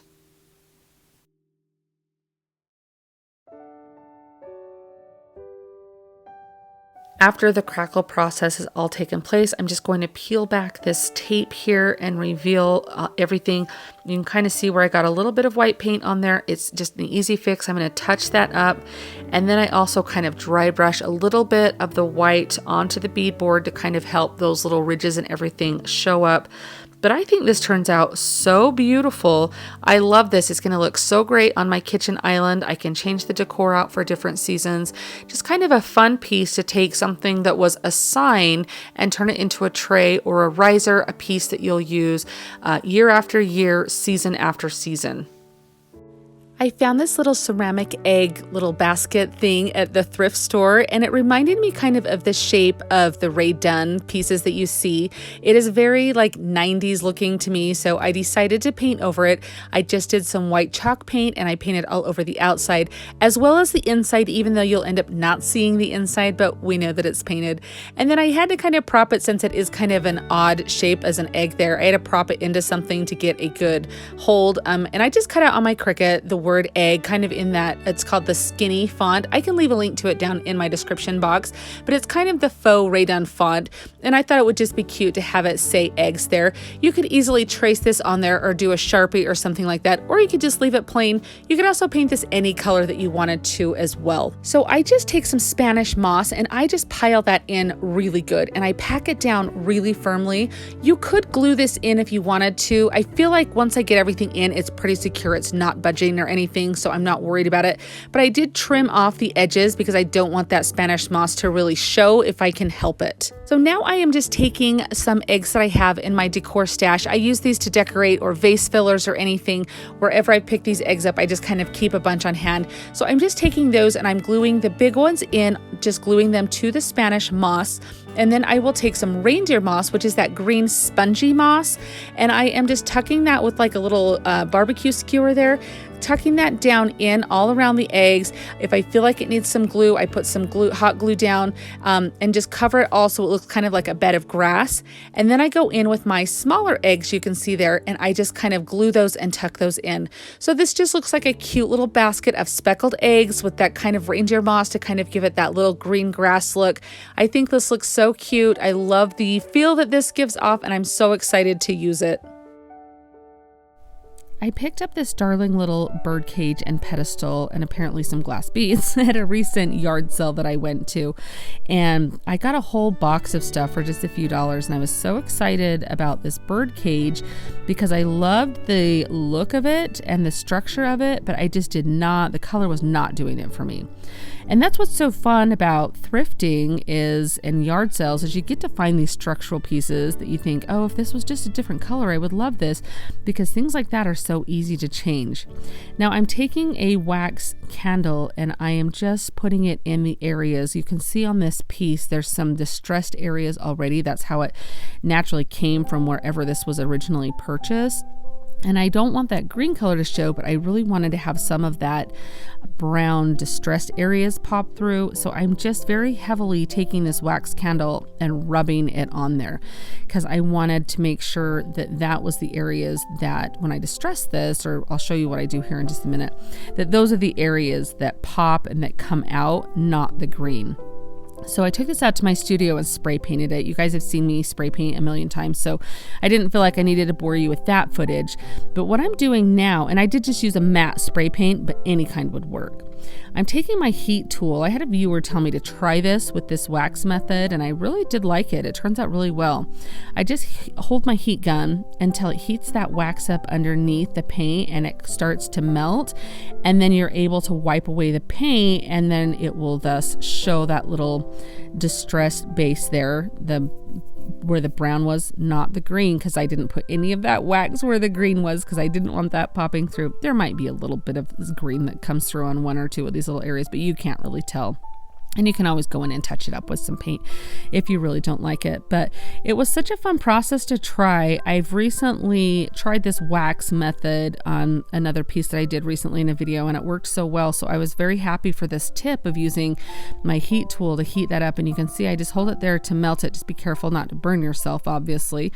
And you can see I just hold it there and then it just wipes right off. I mean, it was so simple and easy, and I really did like the contrast. This bird cage ends up being so beautiful, and I can think of so many different ways that I can use this in decor in my home, so I'm quite excited about it. Now, I just did the same thing on this top part of the bird cage. Takes a little bit of time to do this, but it ends up being so pretty. And you can also, if you don't want to use the wax or use a heat tool, you still can just rub it off or sand it off, or even take like a putty knife and scrape it off. So if you don't want to have to use the heat tool, that's totally optional. It did just make this process a lot easier. But I think this bird cage turns out so beautiful, and it's one of those pieces that's kind of a staple piece to have, that is kind of timeless, and I think that it will be beautiful in my decor. Do you guys like this one? I picked this basket up when I very first started my channel a few years ago, and it's been sitting waiting for the perfect project, and I felt like it was time to redo this. So I'm just wiping it off really good, and I'm also going to sand the edges because they were a little rough. And that way it's not going to be super rough. It'll be a little smooth. I just didn't want to get any slivers or anything, to be totally honest with you. This basket is beautiful, but the color is just not something that I have in my decor, that kind of almost like orangey look tone to it. So I thought I would totally paint this. Now, spray paint might have been a better way to go. I'm not 100% sure.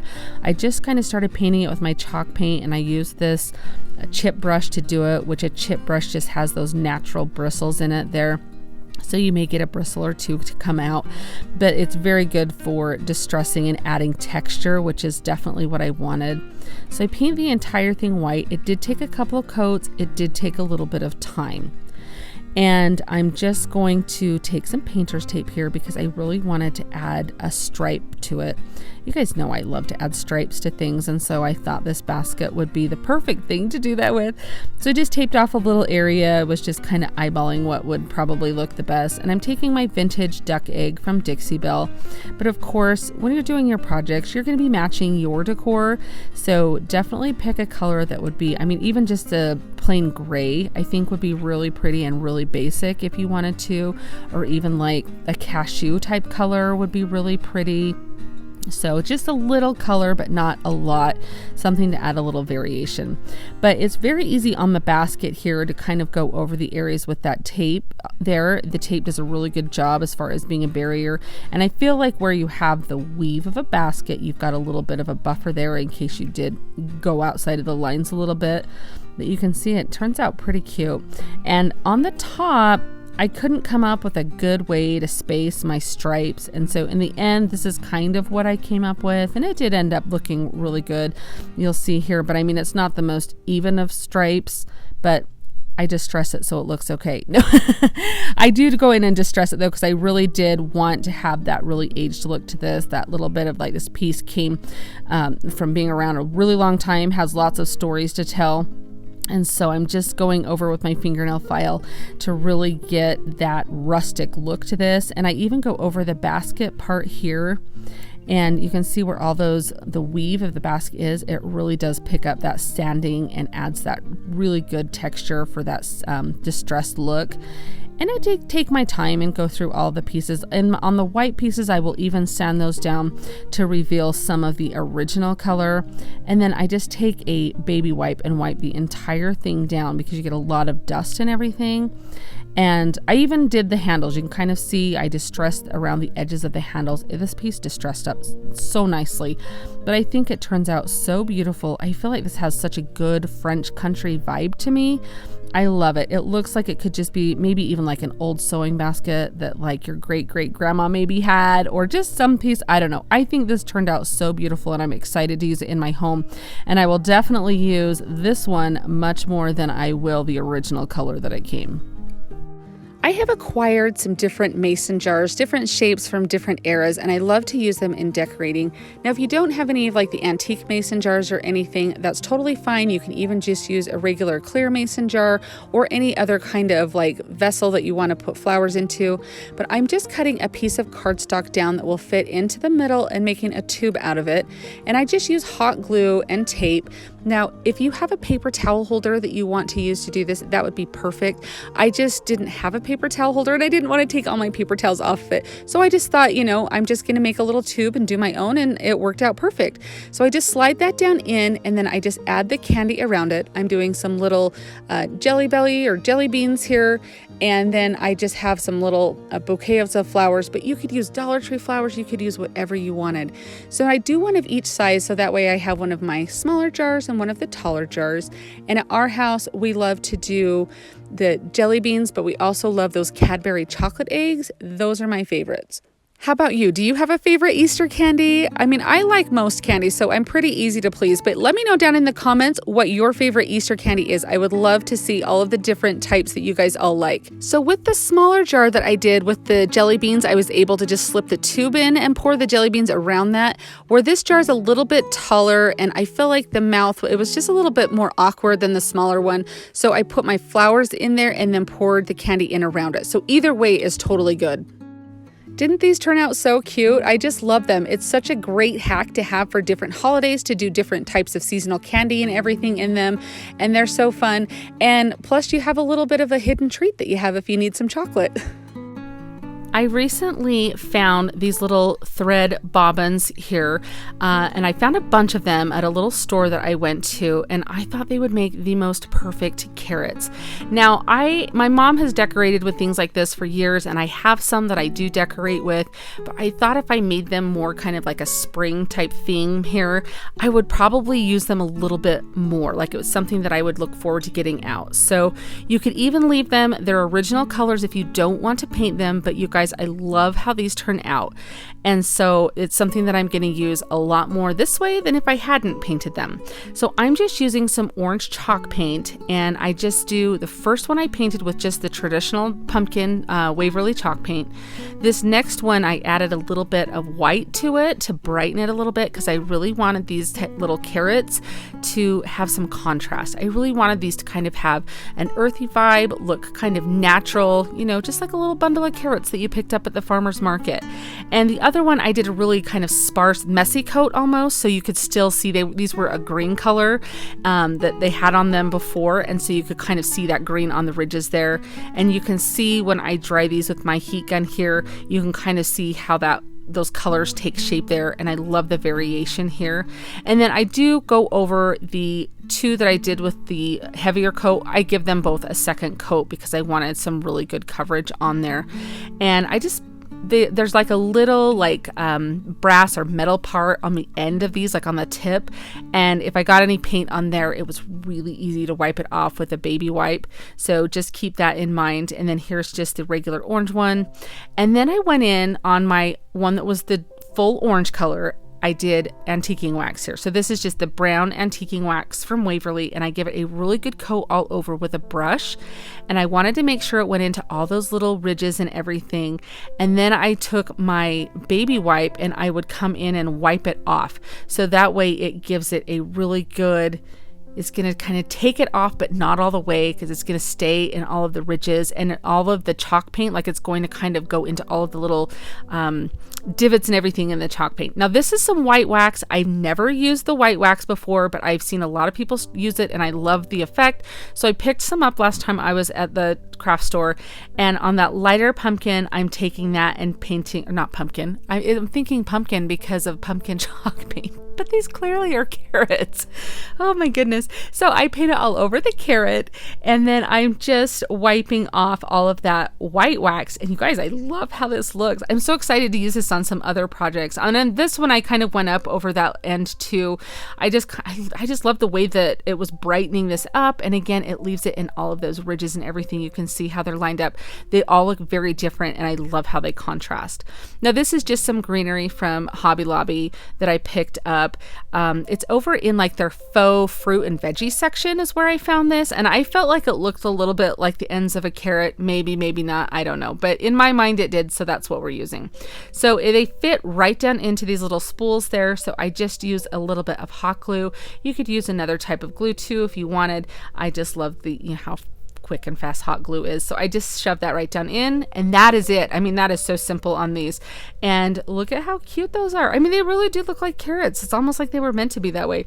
So I just take some twine here, and I'm going to make a cute little bundle. So I just wrap the twine around a few times and then tie it off in a knot.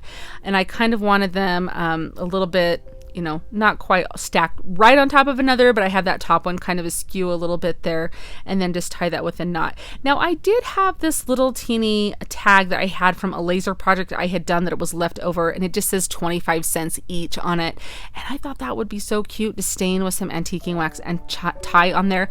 Now obviously if you don't have anything like this, just even like a little tag that you cut out, or just something extra that you have, I don't know, just cut it out of paper or some cardstock or something and do it.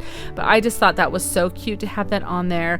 I just think these turned out darling. Look at how cute this is in this little vignette here. I have this little box here. I'm so excited to decorate with this. And honestly, I was like, this is more for spring, but as I look at this, I think this is something that I possibly could leave out year round, like in my kitchen or something. What do you guys think of this? I hope you guys really liked this one.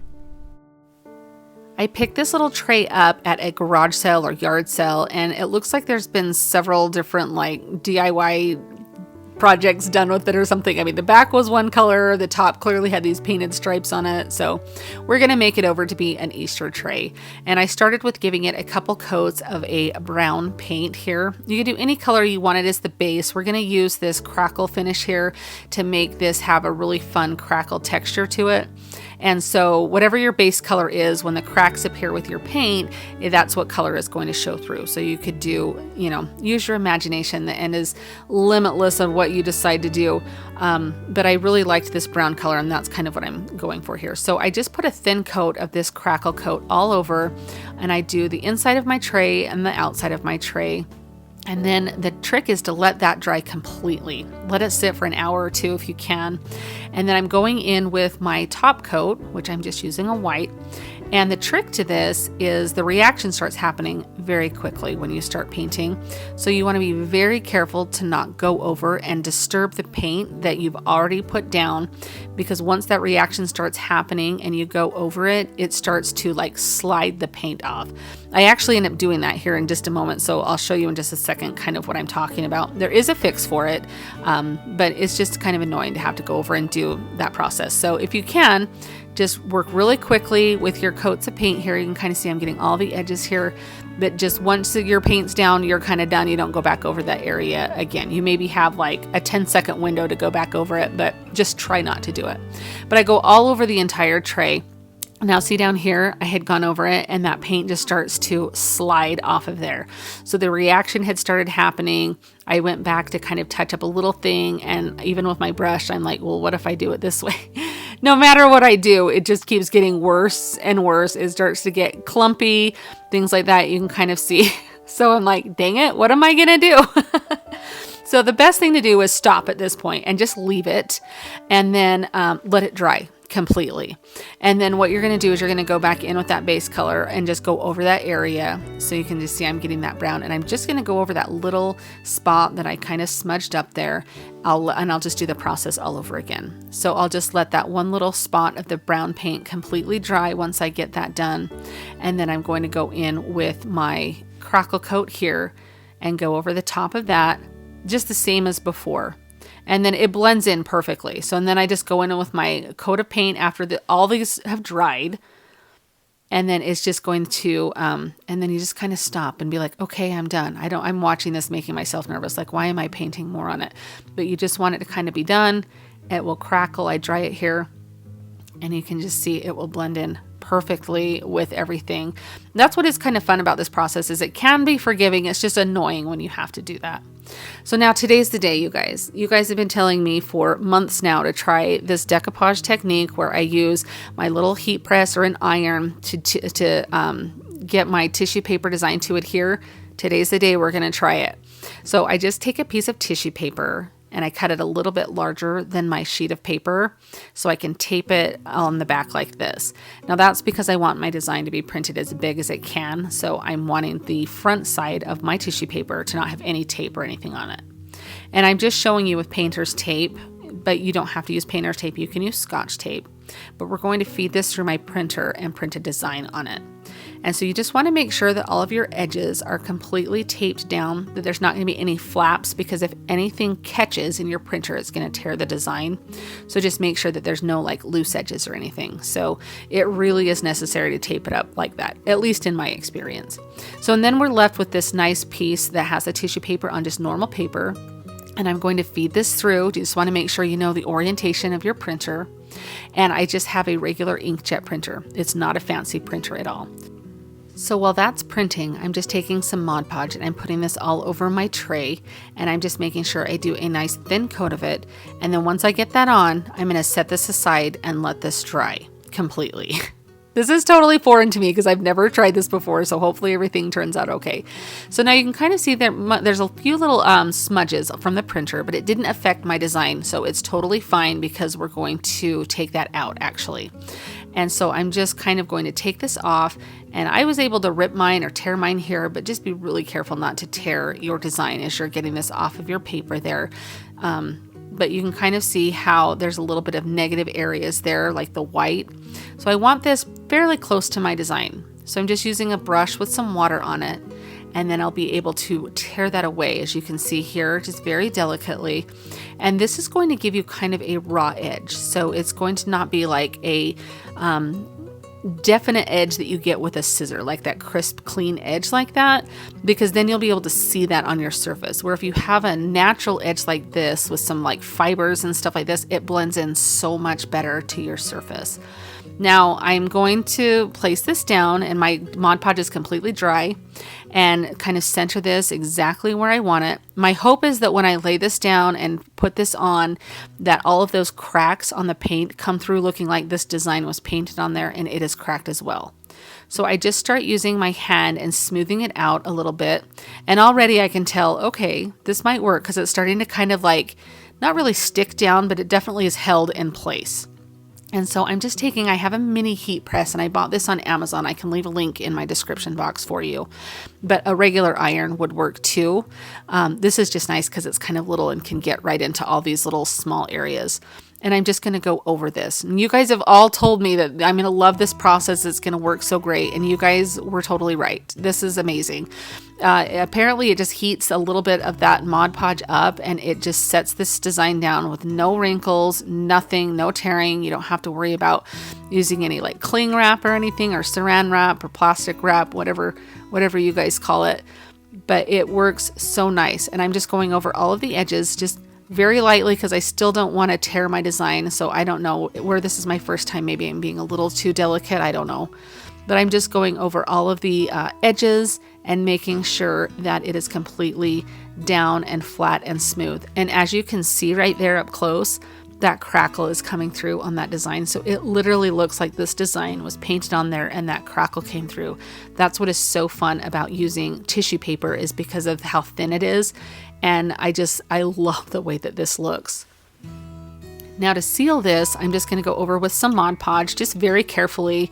You want to make sure that your design is completely dry, or you run the risk of smearing the ink. So mine had dried for maybe like a half an hour before I did this project. So just keep that in mind as you're doing this. And if you see the ink start to smear, just stop immediately, let it dry, and then go back in. But oh my gosh, how beautiful is this? This is going to be so fun, kind of set up against a backsplash in my kitchen, or even just like with some cute designs on it, or a little decor on it, I mean. But look at that crackle coming through that design. Like, you cannot even tell that that was not painted on there. I mean, this is such a wonderful looking piece. Do you guys like this process? Have you tried the process of decoupage that I just did? I'm totally blown away at how well that works. So thank you to everybody who's commented now for months telling me to try this. Like, I'm definitely a fan. For this first DIY that I'm doing, this is more of a like flea market find, I guess. I have this wonderful antique mall that is fairly close to my house that I love to kind of go peruse the different booths and kind of see all the different fun things. This is kind of what it looks like here. But when I was there this last time, I found this really cute cloche. And I know these are really kind of in right now, and you can find them. A lot of different craft stores carry them. There's even one that I'll show you in a minute from Dollar Tree. This one was about $13, I think, which is about what you would pay anywhere else. So I feel like this might actually be a really easy one that you could replicate. But I just saw this and thought it was really cute, and it was there. And I thought, I'm going to grab this and I'm going to try and update it and flip it a little bit. So I cleaned up the glass, and then I am just giving the base a coat of a dark paint. I think this is Truffle from Waverly's chalk paint. And at first I didn't like the color that it was giving, but when I started to dry it, you can kind of see in the video here, it starts to darken and take on this really like different tone, almost like I don't want to say like a blue or gray cast to it, but I really like, you can see up close here how when it's wet and then it dries, it really does change. And I really did like that color. Now, of course, you could leave this whatever color of wood you would like to, or stain it however you would like, or sand it down. I really wanted to go for a very distressed wood piece here, but I do want to elevate this cloche. So I am taking this pedestal or this little candle stand from Dollar Tree, and I am just giving it the same treatment here. I'm painting it with that truffle chalk paint. I would recommend covering this with some Mod Podge before doing the paint. I didn't do that, and I wish that I would have, to help that paint stick a little bit better. After a couple coats it was fine, but Mod Podge would make it go a lot smoother. And here I'm just taking a chip brush that's been dipped in just some white chalk paint and then kind of wiped off a little bit, and lightly going all around that. This is going to make it have more of a wood look to it, more distressed. you guys, if you've been here for a minute with me, you know that I love to distress things. So however much or little you want to distress is total personal preference, but I do love that farmhouse distressing. So I do go around this a little bit more to kind of brighten it up a bit. I didn't want it super heavy and super dark, but I did just kind of want a good contrast. And I do the same thing on the base of this cloche. So you can see here, I just go around all the edges on this as well. These little cloches are so fun to decorate for different holidays and different springtime things. You can put all sorts of little knickknacks in them, some little plants or florals, which is what I end up doing. I just love decorating them. I think they're so cute. Now, to get this to stick, you can use a combination of E6000 or hot glue. I just decided to do hot glue in case I decide to disassemble this at some point and want that cloche to sit flat on the table instead of on this pedestal. So I did just use hot glue. But if you want a permanent hold, use that E6000 with it. And then I have this little one that came from Dollar Tree, and it's so cute. It's all plastic, and so it's not going to break. Well, I mean, if you drop it, it's not going to break. It's not quite as fragile, I guess, as the glass one is what I'm saying. But I do put a coat of Mod Podge on that base. And since the base is already that dark brown color, I'm going to give it the same type of treatment as I did the other one. So just taking that chip brush that's dipped into the chalk paint, wipe it off a little bit, and then dry brush that on to give it a nice weathered look. And that really is all it is to do these. And then I have this little bird's nest that came from Hobby Lobby, and I just stuck a little bit of eggs in it that I put in that taller cloche. And this is just a little moss heart that is found from the wedding section at Hobby Lobby, and I just stuck those in there to kind of show you the greenery. Looks really cute. I think these look so springy, and I love this thrift flip. What do you guys think of this one? I found this candle holder pedestal at the thrift store, and I thought it would be a really, really good piece to have. So I kind of thought about what I wanted to, like how I wanted to paint it or what finish I wanted to give it. So I ultimately decided to cover it in complete white chalk paint all over. So it takes about 2 or 3 coats to completely cover it. Now this is glass, it's not metal or anything. So it's not something that I'm going to like put outside or anything, but I wanted it to look kind of garden inspired, like maybe it was like a piece of wrought iron that had been painted and then was like the wrought iron was starting to show through. So I'm just going in with like some elephant or some dark gray chalk paint to distress this. And it has a little bit of detail on the very top, like the lip around where the candle would sit, that really picked up that detail really well. And then all of the little ridges that are on the base of the candle holder, it really picked up that distressing well. And so I just kind of went in. You can always add more, so go with a little bit and keep adding. And then you can also add some white paint back over the distressing if you feel like you've added too much to tone it down if you want to. I really wanted to make a moss ball to sit on top of this pedestal, and in the floral accents section of my craft store, I found this little like wicker ball almost, and I bought this garland. It was on sale for 50% off, so it was $7.50. If I tried to think of some different ways I could actually make this, like get a form for this moss ball. This was the best that I could come up with for the price. So if you had something on hand already or came up with something else to use as your base, that would work too. But what I'm doing is I just zip tie the end of this garland onto what is going to be the base of my moss ball. And then I wrap it all the way around one way, turn it around and wrap it all the way the other way. So that way it's wrapped around twice and it is like crisscrossing, if that it all makes sense. So it goes like north to south and east to west. Once I zip tie both ends down to where the base of my moss ball is, I am just breaking apart all of these little teeny vines that are coming off and all these little stems, and I am just tucking them into the grapevine on the wicker or the wire, whatever. It's several different elements that are there. So I'm just tucking it in as I go around to make sure that this is completely covered. Now I just picked a greenery, like a garland that had a lot of little leaves like this that would easily tuck in. So if you're going to recreate this, you're just going to look for something that has a lot of long stems that you can stretch around. So you can kind of see how that went all the way around there. Now I'm just taking some jute twine and I'm just going to tie it on the base there. And then I'm going to wrap this around several different ways, directions, everything to hold that moss down. And it also looks like this moss was, that's what's holding it down onto the ball, and that was the look that I'm going for.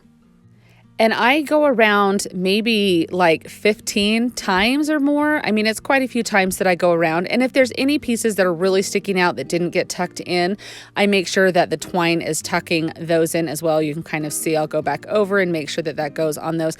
And once I get this as wrapped as many times as I want, I'll just cut it off and I'll return back to that place I designated as the bottom of my moss ball, and I will just tie it off in a knot there. And then I go back through, and if there's pieces that need to be tucked in under the twine, I do that. Or if I want to pull them out, because I want it to kind of have like a fluffy feel, I guess would be the best way to describe it. So I go through, and you can kind of see me here, I'll pick some out. So that way the twine is a little bit buried inside of there, if that it all makes sense. This is the look once it's finished. I love how this turns out. I have seen these moss balls go for like way more than I paid. I absolutely love how this turns out, and I feel like it has such a good spring and garden vibe. I would definitely love to hear your thoughts on this one down in the comments. I would like to thank you so much for joining me for today's compilation video. I hope that you enjoyed all of these DIYs. If you had a favorite, let me know down in the comments. I always love to hear which ones you guys like the best. Thank you so much for watching today. I'll see you next time. Happy crafting! If you liked the video that you just saw and you want to keep crafting together, here's another video that you might enjoy. And as always, remember to like and subscribe. Thanks so much for watching. I'll see you next time.